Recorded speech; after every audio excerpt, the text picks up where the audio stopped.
primary spot of operation in the Western Hemisphere was Venezuela. For Russia, their primary base of operation in the Western Hemisphere, along Cuba and Nicaragua, was Venezuela.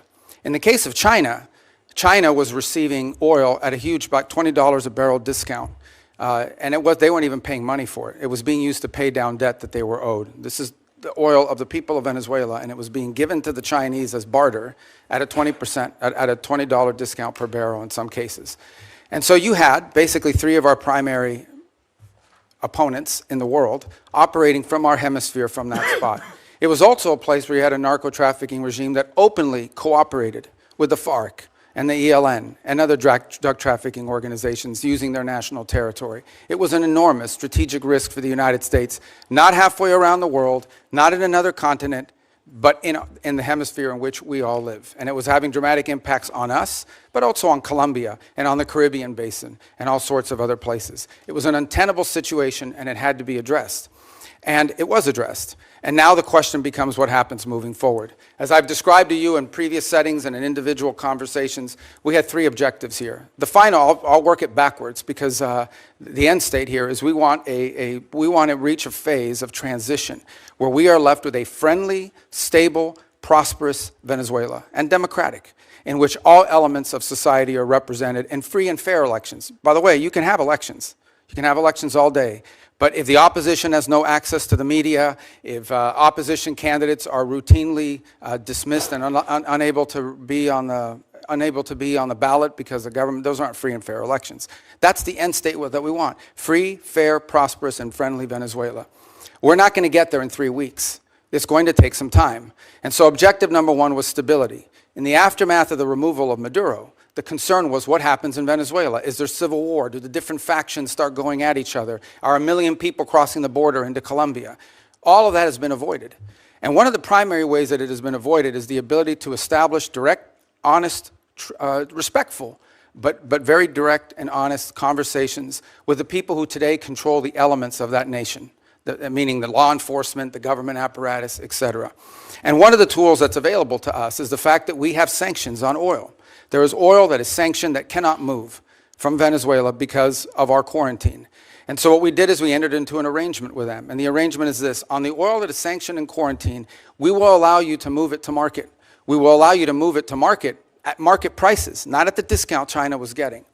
In return, the funds from that will be deposited into an account that we will have oversight over. And you will spend that money for the benefit of the Venezuelan people. Why was that important? Venezuela was running out of storage capacity. Okay? They were producing oil, they were drilling oil, they had nowhere to put it. They had nowhere to move it, and they were facing a fiscal crunch. They needed money in the immediacy to fund the police officer, the sanitation workers, the daily operations of government. And so we've been able to create a short-term mechanism. This is not going to be the permanent mechanism, but this is a short-term mechanism in which the needs of the Venezuelan people can be met through a process that we've created where they will submit every month a budget of this is what we need funded. We will provide for them at the front end what that money cannot be used for. And they've been very cooperative in this regard. In fact, they have pledged to use a substantial amount of those funds to purchase medicine and equipment directly from the United States. As in fact, one of the things they need is diluent, depending how you want to pronounce it. And that basically is the light crude that you need to mix with their heavy crude in order for the oil to be able to be mixed and moved. They used to get 100% of that from Russia. They are now getting 100% of that from the United States. So we're using that short-term mechanism both to stabilize the country, but also to make sure that the oil proceeds that are currently being generated through the licenses we'll now begin to issue on this sanctioned oil goes to the benefit of the Venezuelan people, not to fund the system that existed in the past. The second is a period of recovery. And that is the phase in which you want to see a normalized oil industry. Again, look, we've got plenty of oil. There's plenty of oil all over the world. Canada produces heavy crude, so it's not like Venezuela's oil is unique in that regard, despite the fact they have the largest known reserves in the world. It's not irreplaceable. But we understand that that is the lifeline. Their natural resources are going to allow Venezuela to be stable and prosperous moving forward. And so we have created what we hope to do is transition to a mechanism that allows that to be sold in a normal way, a normal oil industry, not one dominated by cronies, not one dominated by graft and corruption. To that end, the authorities there deserve some credit. They have passed a new hydrocarbon law that basically eradicates many of the Chavez-era restrictions on private investment in the oil industry. Probably doesn't go far enough to attract sufficient investment, but it's a big step from where they were 3 weeks ago. So that's a major change. We can address some of the other components, but I'll run out of time. But one of the parts of the transition phase, or the recovery phase, is beginning to create space for different voices inside of Venezuelan politics to have an ability to speak out. Part of that is the release of political prisoners. By some estimates, up to 2,000.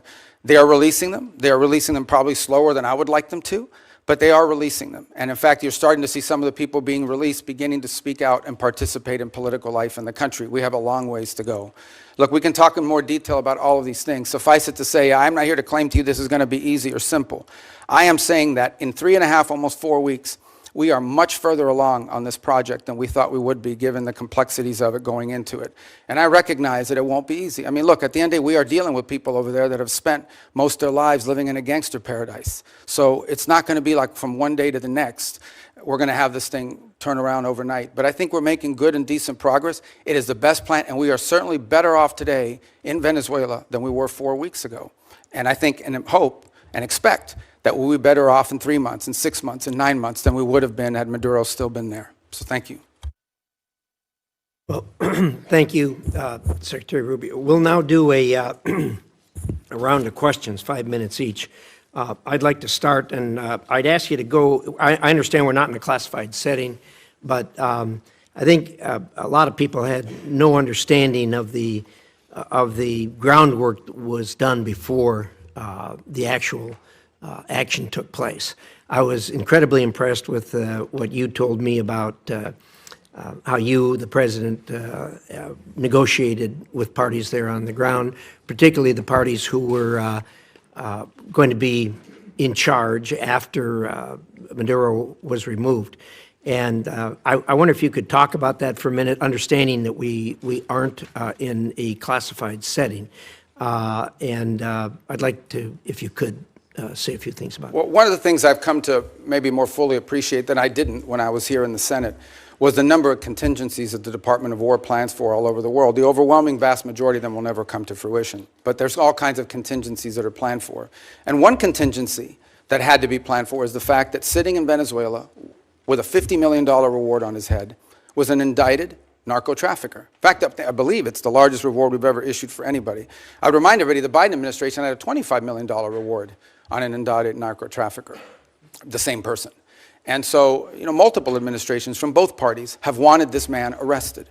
And one of the options the president had before him was the opportunity, if things didn't work out, to go in and remove this individual because he was wanted in a law enforcement operation. Now, obviously, a law enforcement operation against the de facto head of a regime is not as simple as going after some fugitive hiding in a closet somewhere.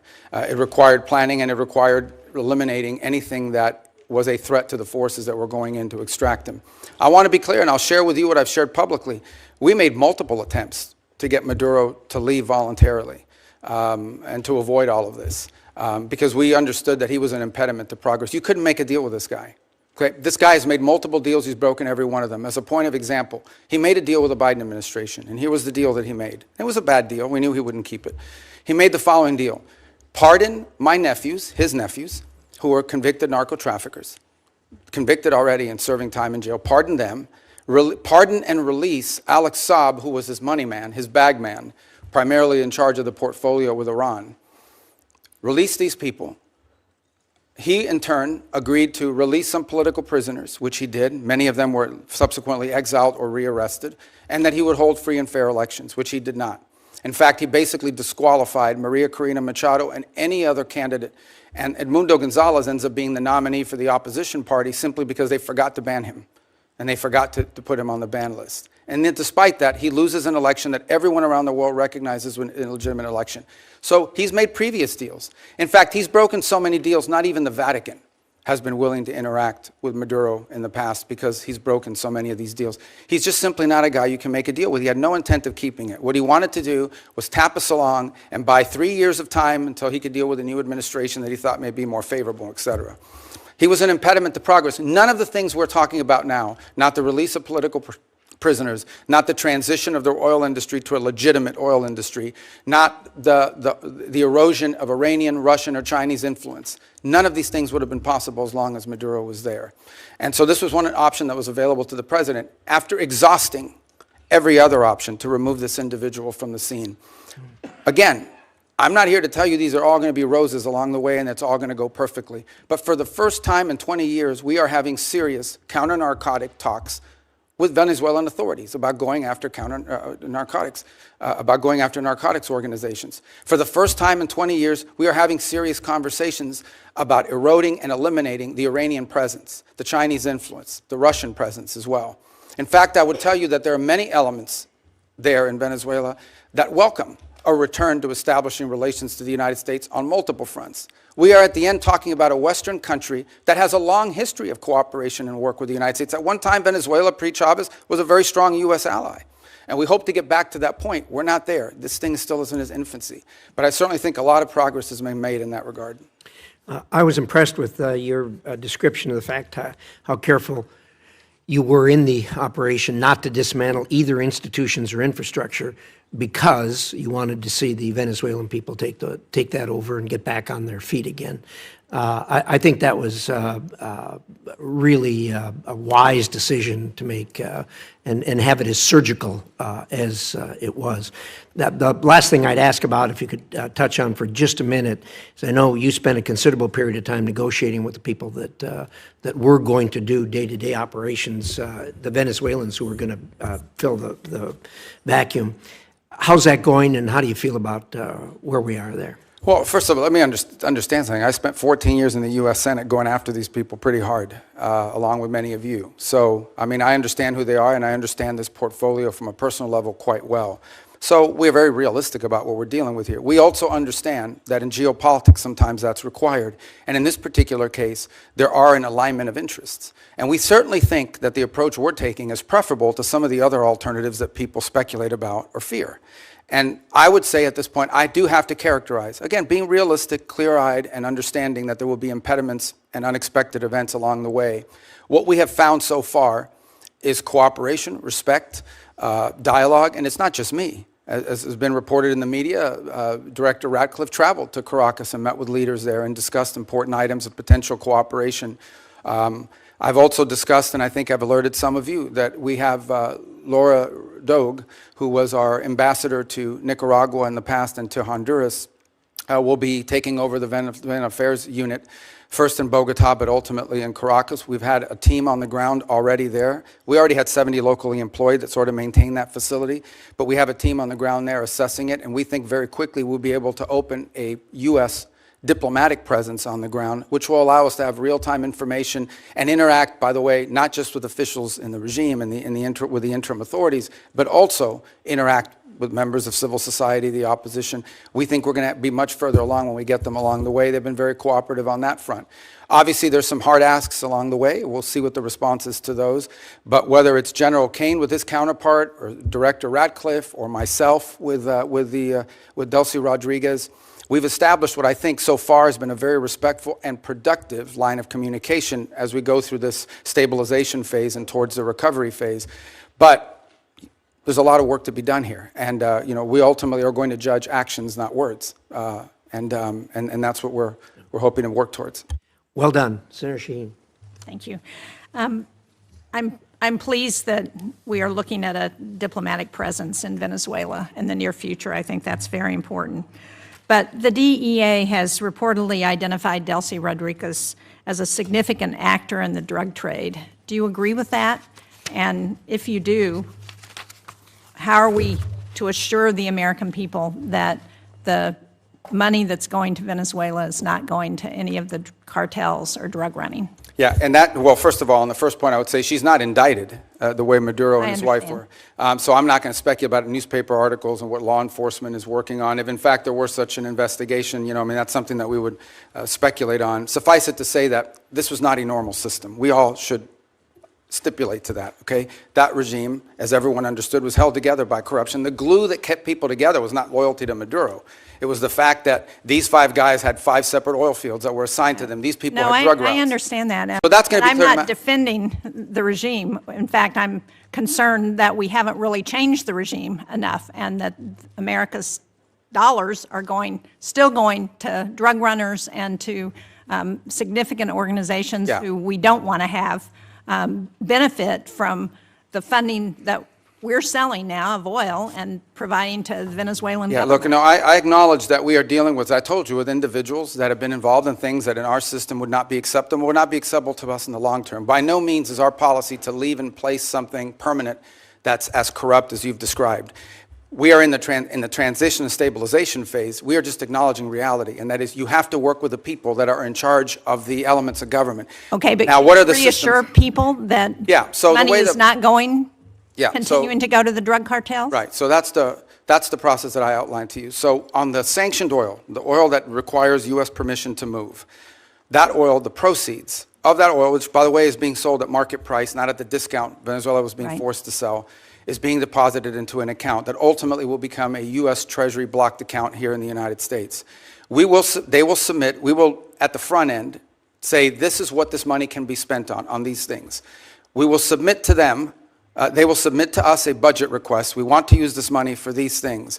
And part of the proceeds will go to fund a audit process to make sure that that's how the money is being spent. So and that's how we intend to handle those funds in the short term. There's an actual audit process that's been set up? It will be set up, and we have a couple options. One option is the XM Bank. They have expertise as bankers and being able to do some of that option. There may be some others in place. We haven't finalized what that audit process would be. We've only made one payment, and that payment we did, and retrospectively will be audited, but it was important we made that payment because they had to meet payroll. They had to keep sanitation workers, police officers, government workers on staff. It was a $300 million payment. Right, so it's been reported that the oil sold for $500 million, that $300 million went to Venezuelan government.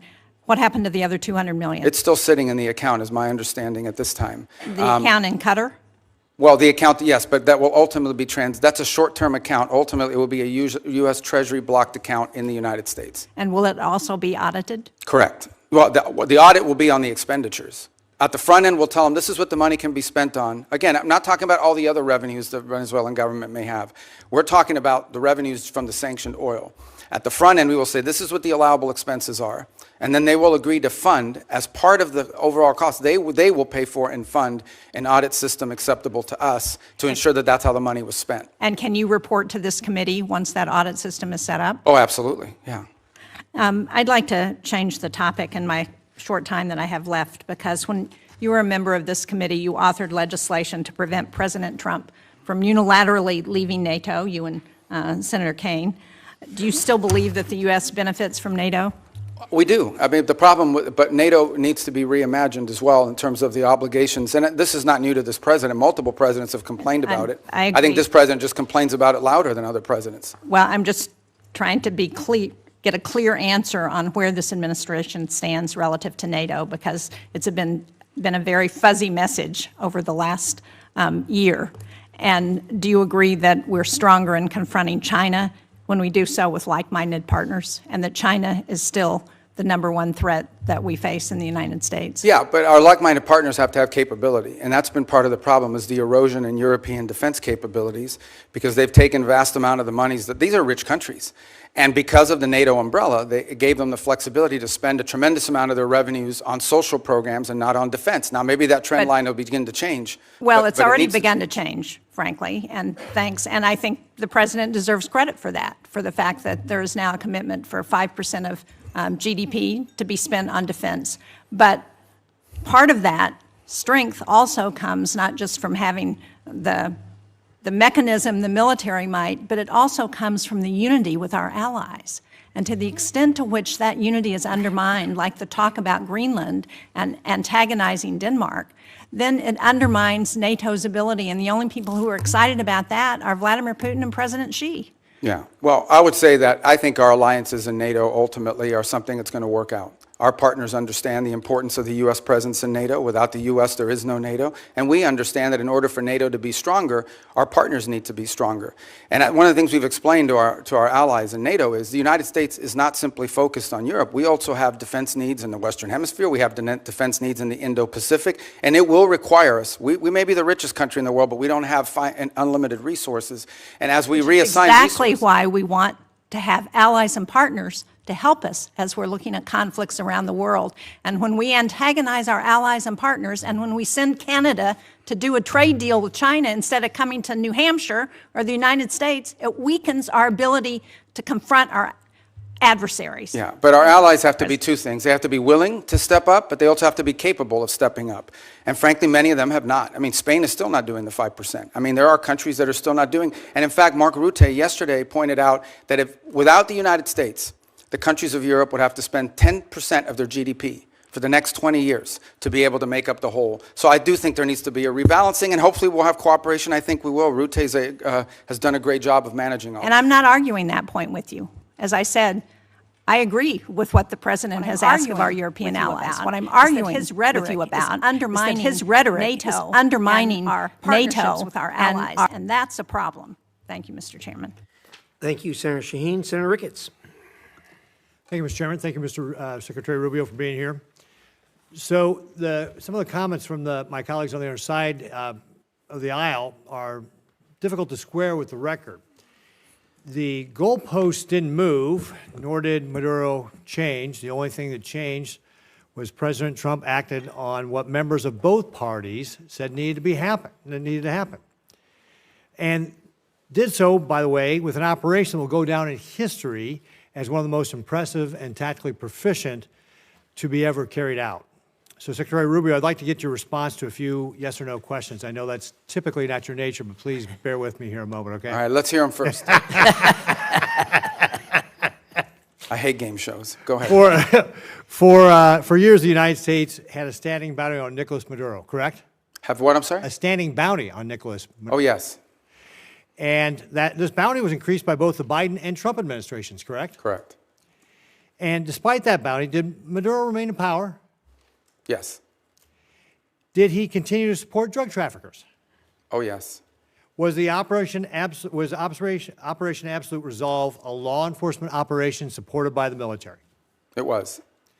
Did that operation successfully remove Maduro and his wife, and they were taken into custody? Yes. Great questions. Thanks. Were any service members, law enforcement officers killed in that operation? Not any of ours. None of ours, right. Has there largely been a broad support across Latin America for Maduro's removal? Yes. And is the United States better off with Nicolás Maduro in custody? Yes, and Venezuela too. Right.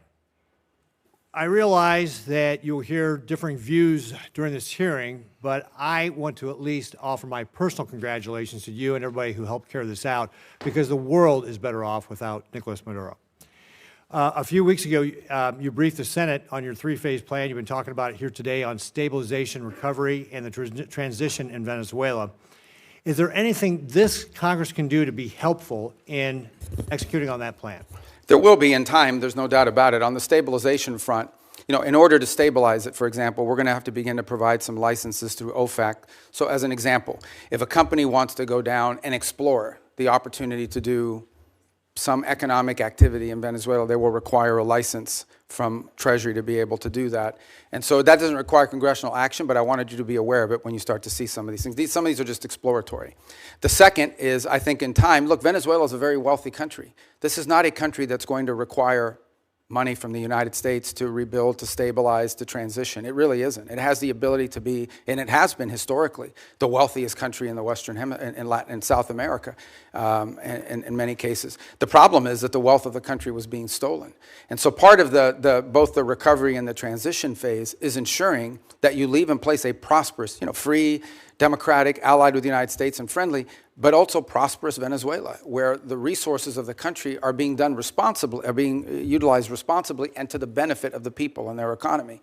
So in time, I imagine we will be coming back to you with specific legislation that may be required to assist in that function. But we don't expect that this is going to require any spending on our part. On the contrary, unlike many of the other parts of the world we've gotten involved, Venezuela we're not spending any money in Venezuela right now other than whatever it costs to stand up our embassy.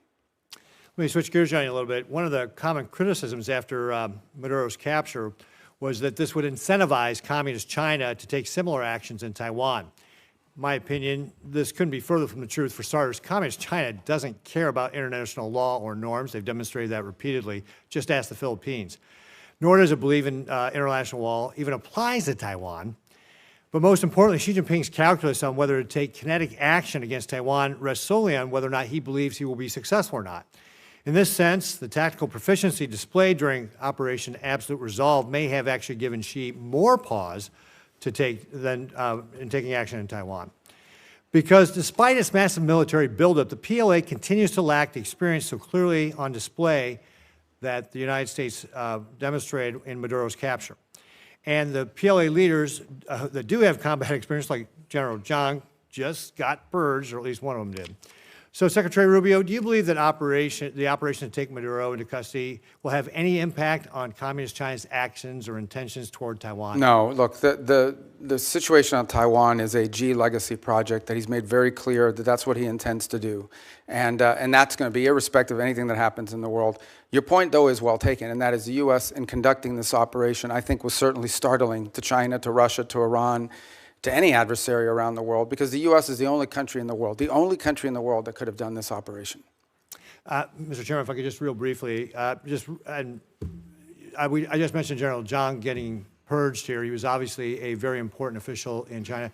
Can you share with us just your assessment on what that means, that Xi just purged one of these? Well, this is, I think, part of a pattern we've seen over the last few years, which is a purge of leaders in their military. They're spending a lot of money on their military, and obviously some of these guys are stealing that money, and they're trying to address that. So it's an issue internally in their system. They're obviously not sharing with us or talking to us in depth about any of that, but it's certainly something we watch with interest. Okay.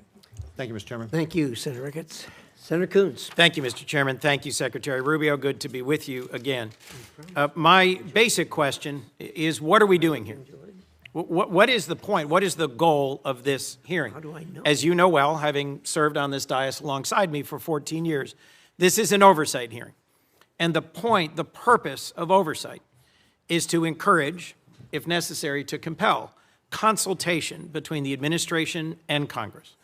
And I just wanted to raise with you at the outset, of course the Commander-in-Chief has, under Article 2, the power to defend the American people against an imminent threat or an incoming attack. How else could we be kept safe? But our Article 1 power requires consultation. I'll agree with all of my colleagues. Nicolás Maduro is a bad guy. He was indicted. There was a bounty on his head over several administrations. His removal, flawlessly executed by American troops, thankfully none of them hurt, did cost the lives of 75 to 100 Venezuelans and Cubans, was a dangerous and high-risk maneuver. I am glad that it ended as well as it possibly could. But the point here that I want to make first is that it was rehearsed for months. The administration had a number of contingencies it was trying to navigate through. But over the course of months, when the administration was taking strike after strike after strike against drug trafficking boats, in several instances where senior leaders of the administration briefed this committee and others, we were told that military action to remove Maduro was not on the table, that the campaign to try and deter drug trafficking was not going to include the exact military action that followed. Yet it was being rehearsed. If there was time to practice, there was time to consult. And consulting with Congress is not just some high-minded principle, not some abstract thing, not a nice to have, it's a got to have. And look, the chairman opened by saying that this was limited in scope and duration, that it was executed flawlessly, and we should all be happy about the result. That much I agree with. But our president continues to threaten Delcy Rodriguez and the remnant of the Maduro regime with military force if they don't comply. We should know What are the policies? What is the path? What is the plan forward? You and I both know the long and painful history of wars that began and seemed to be resolved and then opened up into excruciating, expensive, years-long conflicts. In Iraq in particular, in Libya and elsewhere, things do not always go as planned. And so consultation with Congress that is truthful and forthcoming and transparent is critical. In your service in this body, you knew that, you experienced it. I was in the room as you held to account members of previous administrations for not coming forward as they should have. So, look, in order to avoid our men and women in our armed forces going into harm's way, doubting whether they have the support of the Congress, consultation, hearings, and deliberations are required. I understand the risk of leaks. That's a risk every administration takes. But at the end of the day, our framers entrusted the power of the declaration of war to this body, not to the executive. And where there is the time to consult, there has to be consultation. Second, I just wanted to talk about allies and alliances. I was just in Europe. I led a bipartisan delegation, as Senator Shaheen referenced, to Denmark. And our president's comments about NATO, about Denmark, and his attempts to coerce Denmark into giving up Greenland are appalling. They profoundly harmed our security. And I am asking you to do everything you can to reinforce our commitment to NATO. I was concerned that you just said NATO needs to be reimagined. Let's just be clear about the record. You know as well as I, Article 5 has only been invoked once, and it was in defense of us after we were attacked. Danes and soldiers from almost every other NATO ally deployed and served, fought, and died. 52 days. And for me, the most emotional moment of my visit to Denmark was laying a wreath at the memorial to the Danes who served, fought, and died alongside Americans. So when our president says we never asked for anything from NATO, and they never gave us anything, and you suggest that they aren't carrying their weight, whether it's in bases, or in access, or in troops, or in service, it is allies that will keep us safe in the Indo-Pacific. Our treaty allies, Korea and Japan and Australia and the Philippines, are going to be critical to Indo-Pacific security against our principal threat, China, and in Europe. I'm worried that the very foundations of trust are being shaken. Our democracy depends on consultation with Congress that is truthful and timely, and the confidence of our allies depends on them knowing where we're going next. Today, an armada is steaming towards Iran. Our president is on social media threatening Iran, and I hope I can count on you, Mr. Secretary, to consult with us and inform us before our next actions, whether against Nigeria, Colombia, Cuba, Iran, or anywhere else. And I hope and believe that I can count on you to reinforce the sanctity of NATO, not to reimagine it, but to reinforce it. Thank you. Well, let me unpack the 3 points you touched upon: consultation, NATO, Greenland, alliances in Greenland. Let me tell you on the consultation. Look, this has been a point of tension, not just in this administration and Congress, but in multiple administrations. As you rightly pointed out, I was a big fan of consultation when I was sitting over there. Now, you know, it's a different job, different time. But it's not, that's not necessarily the point. This is a very unique situation that we faced here. The fact of the matter is that our mission, and the one you were briefed on and talked about, that mission remains ongoing, and that is the counter-narcotic mission that we continue to carry out. As controversial as it may be, you may not all be fans of it, obviously, but it is happening in the Eastern Pacific, and it is also happening in the Caribbean Basin. The problem is, or the good news is, there aren't a lot of drug boats moving in the Caribbean Basin anymore, and that's what we had briefed Congress upon. This specific mission that you've talked about, one of the reasons why you rehearse it is to see if it's even feasible, to basically go to the president and say, is this something that's even an option on the table? The truth of the matter is that this mission could not have been briefed to Congress because it wasn't even in the realm of possible until very late in December, when all of our efforts to negotiate with Maduro had failed, and the president was finally presented these options and made these decisions. It was also a trigger-based operation. It may never have happened. It required a number of factors to all align at the right place at the right time in a very limited window, and it wasn't even clear if it was ever going to be possible. There's also the aspect which I do not control, and that is deference to the Department of War on operational security. Despite the fact that we had kept this quite constrained, the truth of the matter is that this was leaked. We now know it was leaked by a contractor. at the Department of War, that had it been published, would have endangered the lives of people and or would have probably canceled the ability to carry out the mission. So this is a real tension, and one that I'm doing the best I can to try to manage within the constraints of two things: operational security and also decisions being made. There are multiple contingencies for events all over the world, including some that none of us think were ever going to come to fruition. And in this particular case, one of the reasons why you rehearse these things in advance is to know whether it's even possible. Is this even doable? And what are the risks associated with doing? So you can present options to the president who ultimately makes these decisions. In the case of reimagining NATO, it most certainly has to be reimagined. And the reason why it has to be reimagined is not because its purpose is reimagined. Its capabilities have to be reimagined. Let me give you as a point of example. There's a lot of talk about security guarantees. And it's something that there's general agreement about now with the case of Ukraine. But those security guarantees basically involve the deployment of a handful of European troops, primarily French in the UK, and then a US backstop. But in fact, the security guarantee is the US backstop. It is not and I'm not diminishing the fact that some countries in Europe are willing to place troops in a post-war Ukraine. What I'm pointing out is that is irrelevant without the US backstop. And the reason why you need such a strong U.S. backstop is because our allies and our partners have not invested enough in their own defense capabilities over the last 20 or 30 years. Now, hopefully that's going to change. Hopefully that is changing. And in some cases and in some particular countries, it's already changed. But this is a fact that we cannot ignore.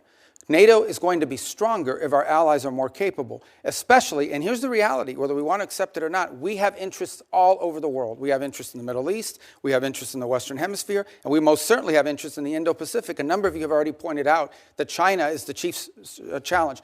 We can't have the same soldiers or the same ships in both Europe and in the Indo-Pacific. We have to pick. No matter how many ships we build, no matter how many capabilities we grow, we're going to have to make these adjustments. And the stronger our partners are in NATO, the more flexibility the United States will have to secure our interests in different parts of the world. That's not an abandonment of NATO. That is a reality of the 21st century and the world that's changing now. In the case of Greenland, I'll say we're in a good place right now. We had excellent meetings with the Secretary General of NATO. In fact, even as I speak to you now, there'll be some technical level meetings between us and our partners in Greenland and Denmark on this issue. And I think we have in place a process that's going to bring us to a good outcome for everybody. The president's interest on Greenland has been clear. It's a national security interest. It's a long-standing interest that predate this administration. It's one that our allies acknowledge is real. I think we're going to get something positive done. We're going to begin that process in a very professional, straightforward way. It begins today, and it'll be a regular process. We're going to try to do it in a way that isn't like a media circus every time these conversations happen, because we think that creates more flexibility on both sides to arrive at a positive outcome. And I think we're going to get there. And I thought it was noteworthy and important that despite your concerns, the president at his speech in Davos made very clear that the United States was not going to use force or military force in Greenland. So I think we're going to wind up in a good place. We got a little bit of work to do, but I think we're going to wind up in a good place. And I think you'll hear the same from our colleagues in Europe very shortly. Mr. Secretary, the Gang of Eight has never leaked. Senator, It is critical that you consult with Congress. For us to be safe, our allies have to trust us. And for this committee to do our work, we have to trust you. Let's work together to restore that. Thank you, Senator Coons. Senator McCormick. Mr. Secretary, thank you for being here. Defending American interests in the face of Russian, Iranian, and Chinese encroachment in the Western Hemisphere is a key to the Trump corollary of the Monroe Doctrine. But Venezuela's new interim leader, in her public commentary at least, defends their ties to Russia, Iran, and the PRC, and had said this week had enough of U.S. interference. So beyond the oil leverage, which you talked about in your testimony, what steps is the administration taking to demand from the interim government to put incentives in place to ensure that they prevent malign actors, foreign terror organizations, and so forth from continuing to have influence and safe haven in Venezuela? Yeah, it's I mean, yes, there's leverage, and I wouldn't just say oil. I think anything that's sanctioned in Venezuela, will, in order for them to normalize it, will require cooperation with the United States. But it's not just leverage, it's also their national interest. It's an alignment of their interest. The truth of the matter is that the United States will be a far better partner for a future Venezuelan government that's free and democratic, and even for the current authorities, than some of the partners they've signed up with now. Frankly, we think it's not in Venezuela's interest to have an Iranian presence or the sale of Iranian weaponry or anything like that into their country. So I think there's alignment there. We think and can argue that some of these criminal elements, which they've allowed to act with impunity in parts of their country, is a deal with the devil. In the short term, it provided revenues to some corrupt regime officials, but in the long term has created real destabilization, not for just them, by the way, but also for Colombia. Just understand something. The FARC dissidents and the ELN operate with impunity from Venezuelan territory. They control Venezuelan territory. Yeah. And some of that was through deals with individuals aligned with the regime because they made money off of that. But we don't think that's in the long-term interest. Do they and, agree? and what's been expressed to us by leaders of the interim authorities is that they agree. And now we're going to test Despite it. the public commentary, there's a recognition, you think, and progress. Look, we all have politics. Yeah. Even in places like that. Suffice it to say what I've said from the very beginning, and that is we are going to judge based on actions, not words. And that's going both ways. You can tell us you're going to do all these great things. If you don't do them, you didn't do them. Or you can say, I'm not going to do these great things, but if you do them, you did them. Good. And I think we can point to some things now that show you, just as an example. Think about it. Within 2.5 weeks of Maduro's removal, they passed reforms to the hydrocarbon laws, which basically roll back many of the Chavez-era restrictions on private ownership and investment in their country. It doesn't go far enough. It probably needs to do more, but that's extraordinary. That never would have happened 2 or 3 weeks ago. It certainly wouldn't have happened if Maduro was still there. So I think these are signs of progress. Do they still have political prisoners? They do. But many are increasingly being released every single day, and some are actually being released and beginning to speak out again. And we're going to watch very closely how they're treated and how that happens, because that'll be part of how we judge them and their actions. You not touched words. on my second question, which is this long history of very sordid history for outside investors coming into Venezuela. And the president and you had a meeting with our energy leaders in the Oval Office to talk about the opportunity to invest. And there was, worries about the safety of investing.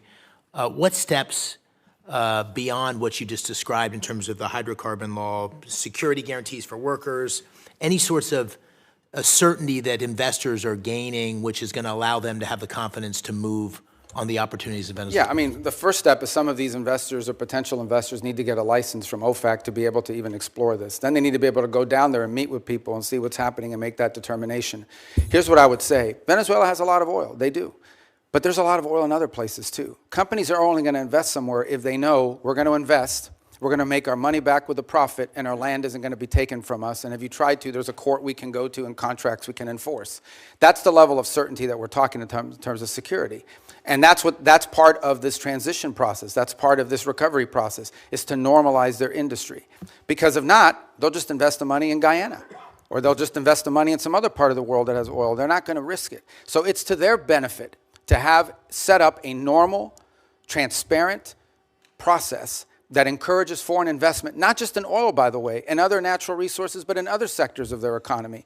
I mean, it's unlimited, whether it's retail, whether it's banking. I mean, a country that's prosperous and generating economic activity holds the promise of all sorts of economic I'm activity. going to try to squeeze in including one more question, if I Yeah. could, just in my remaining seconds, just very briefly. We've heard such differing accounts, and the president has spoken strongly, you have as well, on the deaths in Iran and the horrible atrocities that are being committed.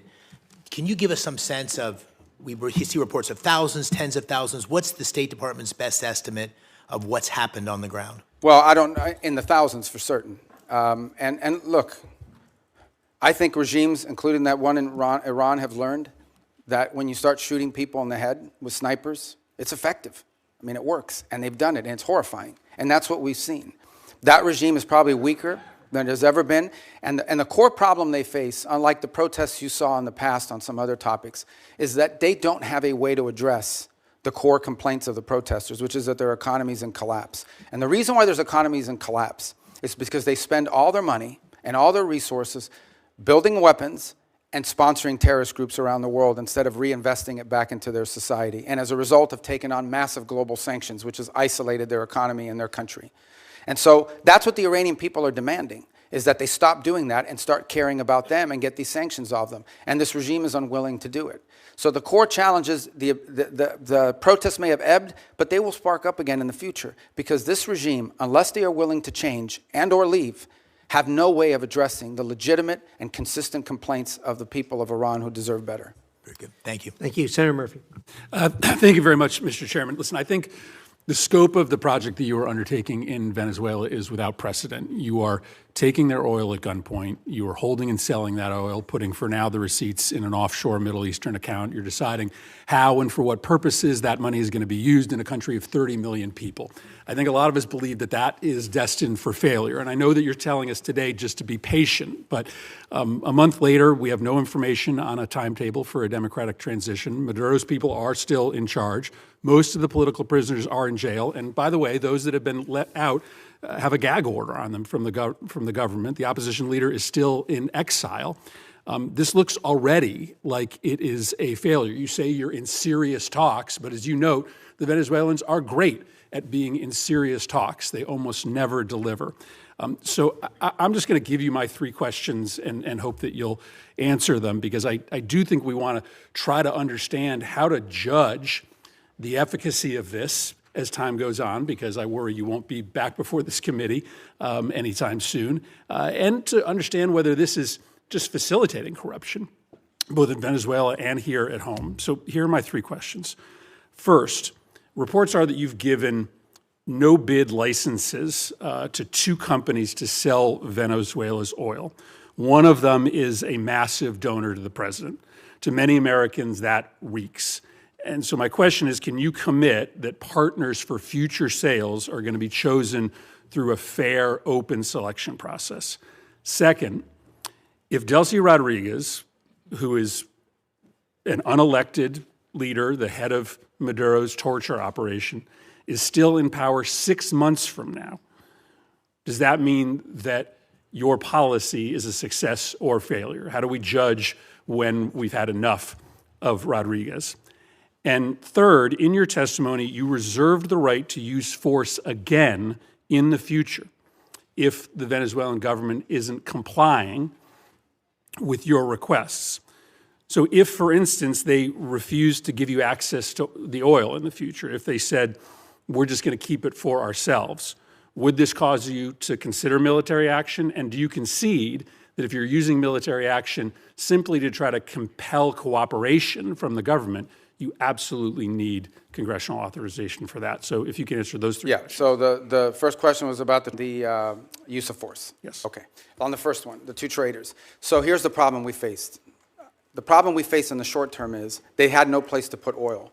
They were running out of storage capacity for their oil. We had to move that oil to market very quickly. The only way to move it to market very quickly is to plug into these two primary trade companies that could sell it in the open market. That is not the permanent outcome here. That is a short-term fix to a short-term problem, which is they were literally storing oil. They brought in tankers and had tankers sitting offshore just to hold their oil. At some point, their capacity to produce was going to be shut down and their ability to generate revenue. So we had to move that oil very quickly. The long-term plan is not those two trading companies. The long-term plan is for them to have a normal energy program that sells directly into the market, directly, to refineries and to companies that are exploiting and exploring it. For example, Chevron has operations there that never stopped.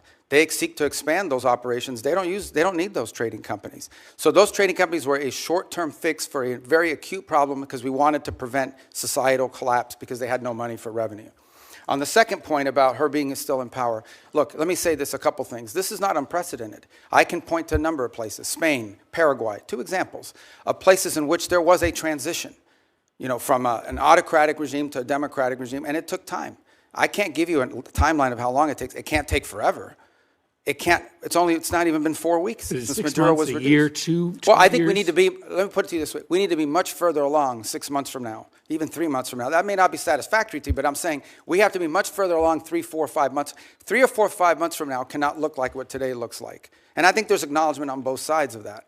I can probably give you a better answer, and this is not deflecting, when we finally have people on the ground like the ambassador and the team around her on a daily basis that are interacting. Because one thing is for me to pick up the phone and talk to Delcy Rodriguez 3 times a week. Another thing is to have someone on the ground on a daily basis that's following these events, is talking to civil society, but also engaging with interim authorities. But the fact of the matter is that, yes, we want to see quick progress. As you said, it's unprecedented, okay? All I'm saying to you is, before this was stagnant. Before this, we had spent 14 years, you were involved in some of those efforts, 14 years trying to change the dynamic in Venezuela. 13, 12, 11, 10, it was a big part of my career in the Senate was spent on this. This is the first time in over a decade that we see even the glimmer of an opportunity to change conditions. A lot of that will depend on us, but a lot of that will depend on them. And it also will depend on the rest of Venezuelan society. How quickly can we get all these Venezuelans that want to go back to Venezuela and participate in civic and economic life back to Venezuela? That's going to be critical here. We recognize that. So yes, we have to be much further along in 6 months. We expect to be further along. And if we're not, I'll tell you, we'll tell you. On the third point of use of force, look, the president never rules out his options as commander-in-chief to protect the national interest of the United States. I can tell you right now with full certainty, we are not postured to, nor do we intend or expect to have to take any military action in Venezuela at any time. The only military presence you'll see in Venezuela is our Marine Guards at an embassy. Okay, that is our goal, that is our expectation, and that is what everything that outlines towards. But if you- That said, if an Iranian drone factory pops up and threatens our forces in the region, the president retains the option to eliminate that threat. I'm asking a more specific question because in your testimony, you suggest that you would use force to compel cooperation, for instance, with oil sales. Do you agree that you have to come to Congress to get authorization if you were simply using force to try to compel cooperation? Well, there's two things. There's the It seems like under an the easy War answer. Powers Act. No, under the War Powers Act, if we're going to be involved in something that's going to put us involved in a sustained way, we have to notify you within 48 hours after the fact, and then if it's going to last longer than 60 days, we have to come to Congress with it. We don't anticipate either of these things having to happen. Everything is moving in a very different trajectory right now. On the other hand, if we tell them we don't want to see drones from Iran, as an example, pointed at the United States or threatening our forces or our presence in the region or our allies' presence in the region, and they refuse to comply with that, the president does reserve the option in self-defense to eliminate that threat. We don't see that, we don't anticipate it, but it could happen. But we hope not. We don't want it to happen. On the contrary, if we had to take military action, it would set us back on all these other things that we're talking about. I can tell you military action is not good for recovery and transition. That's not what we hope to see. It's certainly not our goal here. But a lot of that will depend on them. But I think it would require the emergence of an imminent threat of the kind that we do not anticipate at this time. But that's not, they get a vote on that too. Senator Brasso. Thanks very much, Mr. Chairman. Mr. Secretary, great to see you. Congratulations. What you and President Trump have demonstrated in the past year is clearly peace through strength, and I appreciate the leadership from both of you. We've talked a lot about Venezuelan oil. You know, I focus a lot on energy going to China, and 3/4 of all the oil that went from Venezuela out of the country there last year, 75% of it went to China. They got it at deep discounts. Lots of money back to Venezuela through oil for loan deals. Since the start of this blockade, basically Venezuela crude shipments to China have fallen dramatically. Can you assess or talk a little bit about the impact this has on China's broader energy strategy? Just to be clear, it's a quarantine, not a blockade. A blockade is an act of war. It's a quarantine, and it's been very effective in the sense that it's given us this leverage. In fact, can I just add something, and this might be to Senator Murphy's question as well. The Venezuelan authorities are now identifying ships that they want us to grab. In fact, about a week and a half ago, we grabbed one of these ships. That was, because here's what happened in the aftermath of the Maduro. About 5 ships took off without authorization from the Venezuelans, because they were controlled by some network in the country. With the cooperation of the interim authorities, we seized one of those ships, we brought it back into Venezuelan waters, handed the ship off to the Venezuelans, who in turn fed it into this mechanism, the short-term mechanism that I described to you was created. So we're seeing cooperation on that front. Now, I think your question more specifically was about China. Yeah, so look, China can buy Venezuelan oil, but they're going to have to buy it like everybody else in the world is going to have to buy it. Not the deep discounts. Yeah, at the normal price. And that money is going to flow back to the benefit of the Venezuelan people in a structured way. And I know that in the short term, that will involve this mechanism we've described. In the long term, our intention is that it would be governed by a democratically elected government. You know, I mean, like a normal country would handle it.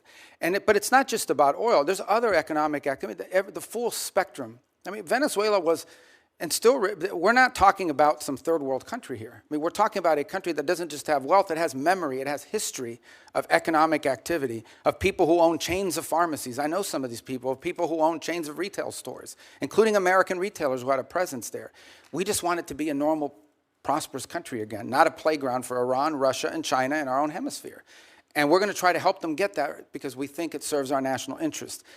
That will require actions on our part, not money, but ultimately that will require them. This is ultimately going to be on the Venezuelan people and Venezuelan society and Venezuelan leaders to make this happen. We're going to be there to help and assist and create the parameters for it, and we feel like we're making really good progress. If we make as much progress over the next 4 weeks as we've made in the last 3.5 weeks, I'll feel very good about that. If it slows down or it gets complicated, I'll certainly let you know. But our anticipation is that we're going to be able to continue to work cooperatively with them because it's in their interest and ours. But I will point out to this, after this operation happened, look at the people who criticized it. I mean, there were others. China, Russia, Iran, Hamas. These were the people that were upset about this strike and this raid and what we did. And I can tell you that in many countries in the Western Hemisphere, there was great pleasure in the fact that Maduro was removed and that it didn't involve an all-out war and an invasion. Since you mentioned Iran, and Senator McCormick mentioned Iran as well, a lot of oil is still going from Iran to China. 1 million barrels a day last year. Lots of that money goes back to Iran, to the dictators, the people that are actually killing others on the street. Can you talk a little bit about what we can do to prevent that from continuing to go and what we're doing to support the Iranian? Some of that is sanctioned oil. This requires the willingness to enforce those sanctions. And obviously that comes with a cost-benefit analysis. The Iranians are also capable of seizing ships and doing that in retribution. But that's certainly something that will be under consideration, and others have done that in the past. And we have seized, for example, weapons shipments in the past that involve Iranian, and in fact, some of the ships, remember, all of these ships that we're seizing with the oil are with court orders. They're either one of two things. That we either have a court order from a federal judge that allows us to seize it because it's in violation of a sanction, or it's a flagless vessel in the shadow fleet. And many of these ships here involve Iran. And some of that oil was going to be ultimately transferred to the excess refining capacity that China currently has. Since you mentioned the word shadow fleet, Senator Shaheen and I have legislation on subsea cables. I've asked you about that the last time we were here. The sabotage being done, directly being targeted. I know that Sweden and Finland have both detained Russian ships along those lines. We're going to have a markup on that bill tomorrow. Is that something you continue to support our efforts to go after? It is, and it's featured prominently in the agenda, both at the G7 this year, as it did somewhat last year, but again this year in the G7 will be one of the top items we'll be discussing. And we've also been pushing it as a priority for NATO to consider. The two new things we want NATO to make a priority this year in our conversations are the undersea cable infrastructure and Arctic security, and the third is critical minerals and supply chains, because ultimately you can spend all the money in the world on weapons. If you can't make them because you're missing some chip that requires some mineral that China controls, you're in a lot of trouble. Thank you, Mr. Chairman. Thank you. Senator Kane. Thank you. We started this operation on September 2nd with the attack on Venezuelans in boats in open waters, and now we are nearly 5 months in. Next week is 5 months. Finally, a public hearing. Wow, how novel. Finally, a public hearing in the Senate or House. This is the first public hearing we've had. 200 folks who are on secret designated combatant lists have been killed. U.S. troops have been injured. Hundreds of millions of dollars have been spent. An armada amassed. The announcement of a new Monroe Doctrine, which does not land well in the Americas. Democrats have been asking over and over again, can we have a public hearing? Can we share what we know with the American public? Finally, a public hearing. But even that hearing is constrained. I'd like to talk about the complete weakness of the legal rationale about the strikes on boats in international waters, but I can't because the administration has only shared it with members in a classified setting. I can't tell you why the domestic rationale is hollow and the international rationale is hollow. I can't tell you why the rationale for attacking Venezuela is hollow because, again, the rationale has been shared with us in a closed setting.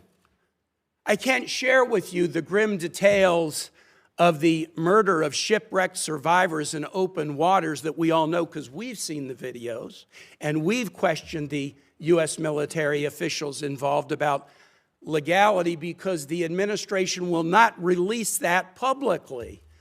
They released the boat strike videos publicly, but they hid the second strike that killed struggling shipwreck survivors, even from Congress, for nearly 3 months, but I can't really talk to you about it. I can't talk to you about the weakness of the targeting criteria being used to attack boats in the Caribbean and Pacific. I would encourage any colleague, if you have not, go to the classified setting and ask for a briefing on each strike and ask this question: what was the evidence that there were narcotics on that craft?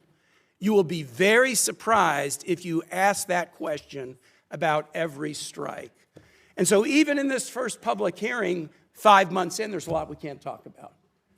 If it was such a righteous operation, why is the administration and the majority in this Senate so jealously protecting the details about it from being revealed to the American public? I have Virginians deployed in this operation. I can't answer their families' questions. Thank God we're having a public hearing 5 months in. This is supposed to be the greatest deliberative body in the world. Mr. Secretary, who won the July 2024 Venezuelan presidential election? Oh, I think the whole world would acknowledge it was Edmundo Gonzalez. Who lost that election? Maduro. And his vice president, Delcy Rodriguez. Now, you have made the decision, the administration has made the decision in the aftermath of the attack that Delcy Rodriguez should be leading the country. Let me read something that President Trump said about her on January 14 about Delcy Rodriguez, who lost the election with Maduro. We just had a great conversation today, and she's a terrific person. I mean, she's somebody that we have worked with very well. Let me tell you what Delcy Rodriguez said the day after Venezuela was attacked. Governments around the world are simply shocked that the Bolivarian Republic of Venezuela is the victim and target of an attack of this nature, which undoubtedly has Zionist undertones. What the hell did Delcy Rodriguez mean when she said this attack had Zionist undertones? I'm assuming you have no idea. Oh, I have an idea what she meant. I mean, what's the question? What does she mean when she says this attack has Zionist undertones? Look, I'd have to answer, but let me understand in a broader context. No one here is telling you that this is what we want to see in the long term. Okay. This is not a campaign to leave in place the system that's currently in place. Let me switch. But we either but I mean, the criticism of us is, all right, go ahead. No, go ahead. I'm ready to switch now to talk about somebody that you know well. You raised an important point. If I can get back to it, I will. You know well and you respect well Maria Corina Machado. Here's what President Trump said about her. Won the Nobel Prize in the aftermath of the attack on Venezuela. I think it would be very tough for her to be the leader. She doesn't have the support within or the respect within the country. She's a very nice woman, but she doesn't have the respect. What did President Trump mean by that? Yeah. First of all, I've known Maria Corina for probably 12 years, 13 have. years. Have dealt with her probably more than anybody, as much as anybody on this committee has for certain. And I'll be meeting with her today, in fact. And we met with her a couple weeks ago.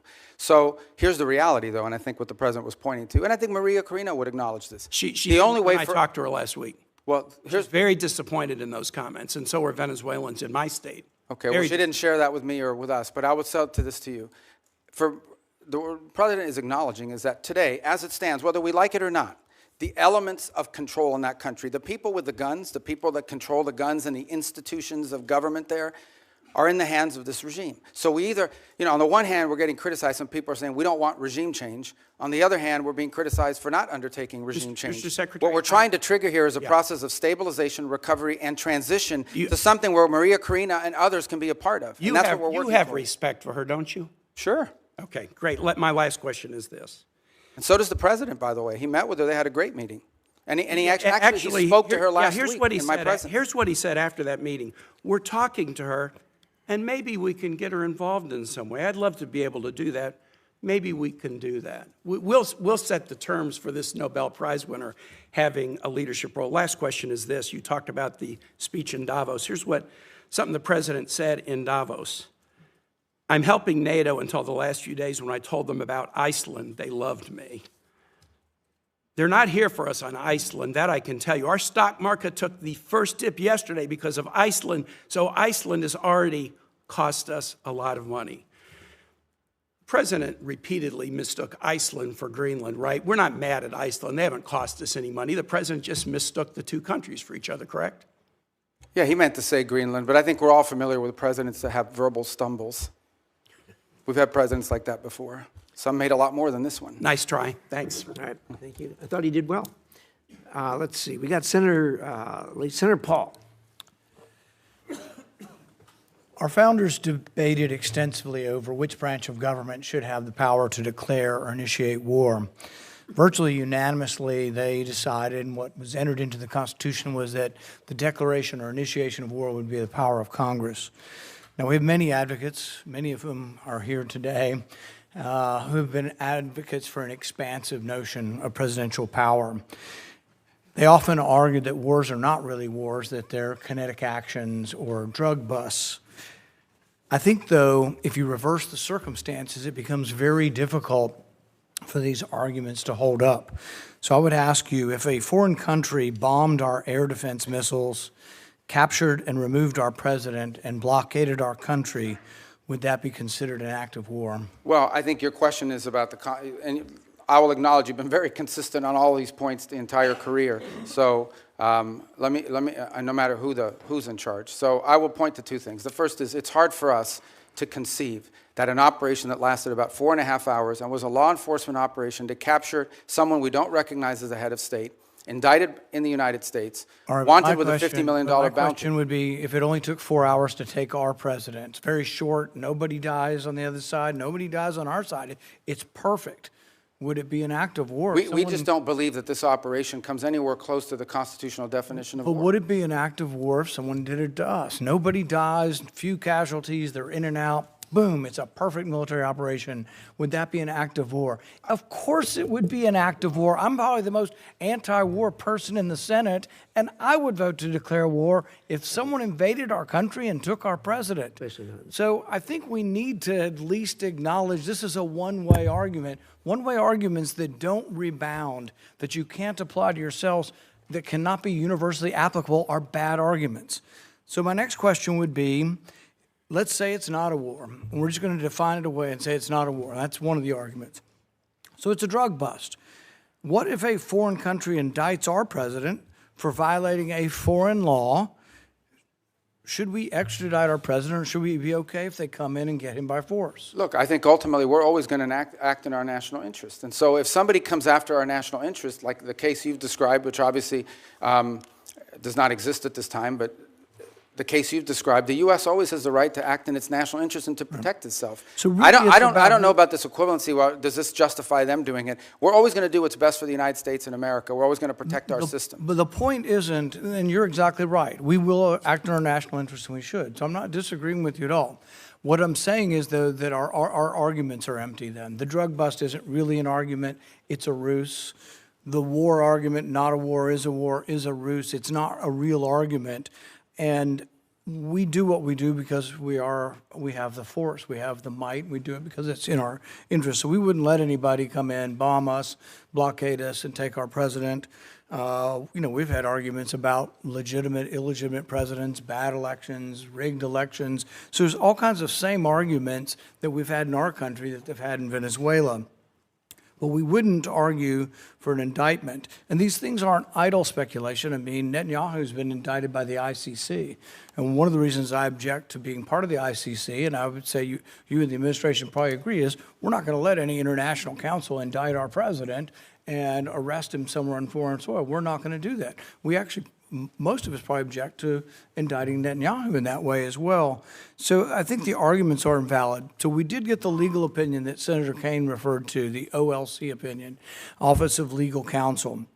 And I think a lot of it's been released. Plus, they came to our caucus and talked most of the open about everything they had classified. So I will talk about at least one of the arguments. They say this war wasn't a constitutional war, therefore it doesn't rise to the constitutional notion of us declaring or having to initiate the war. It just doesn't rise. And one of their main arguments was not enough people died.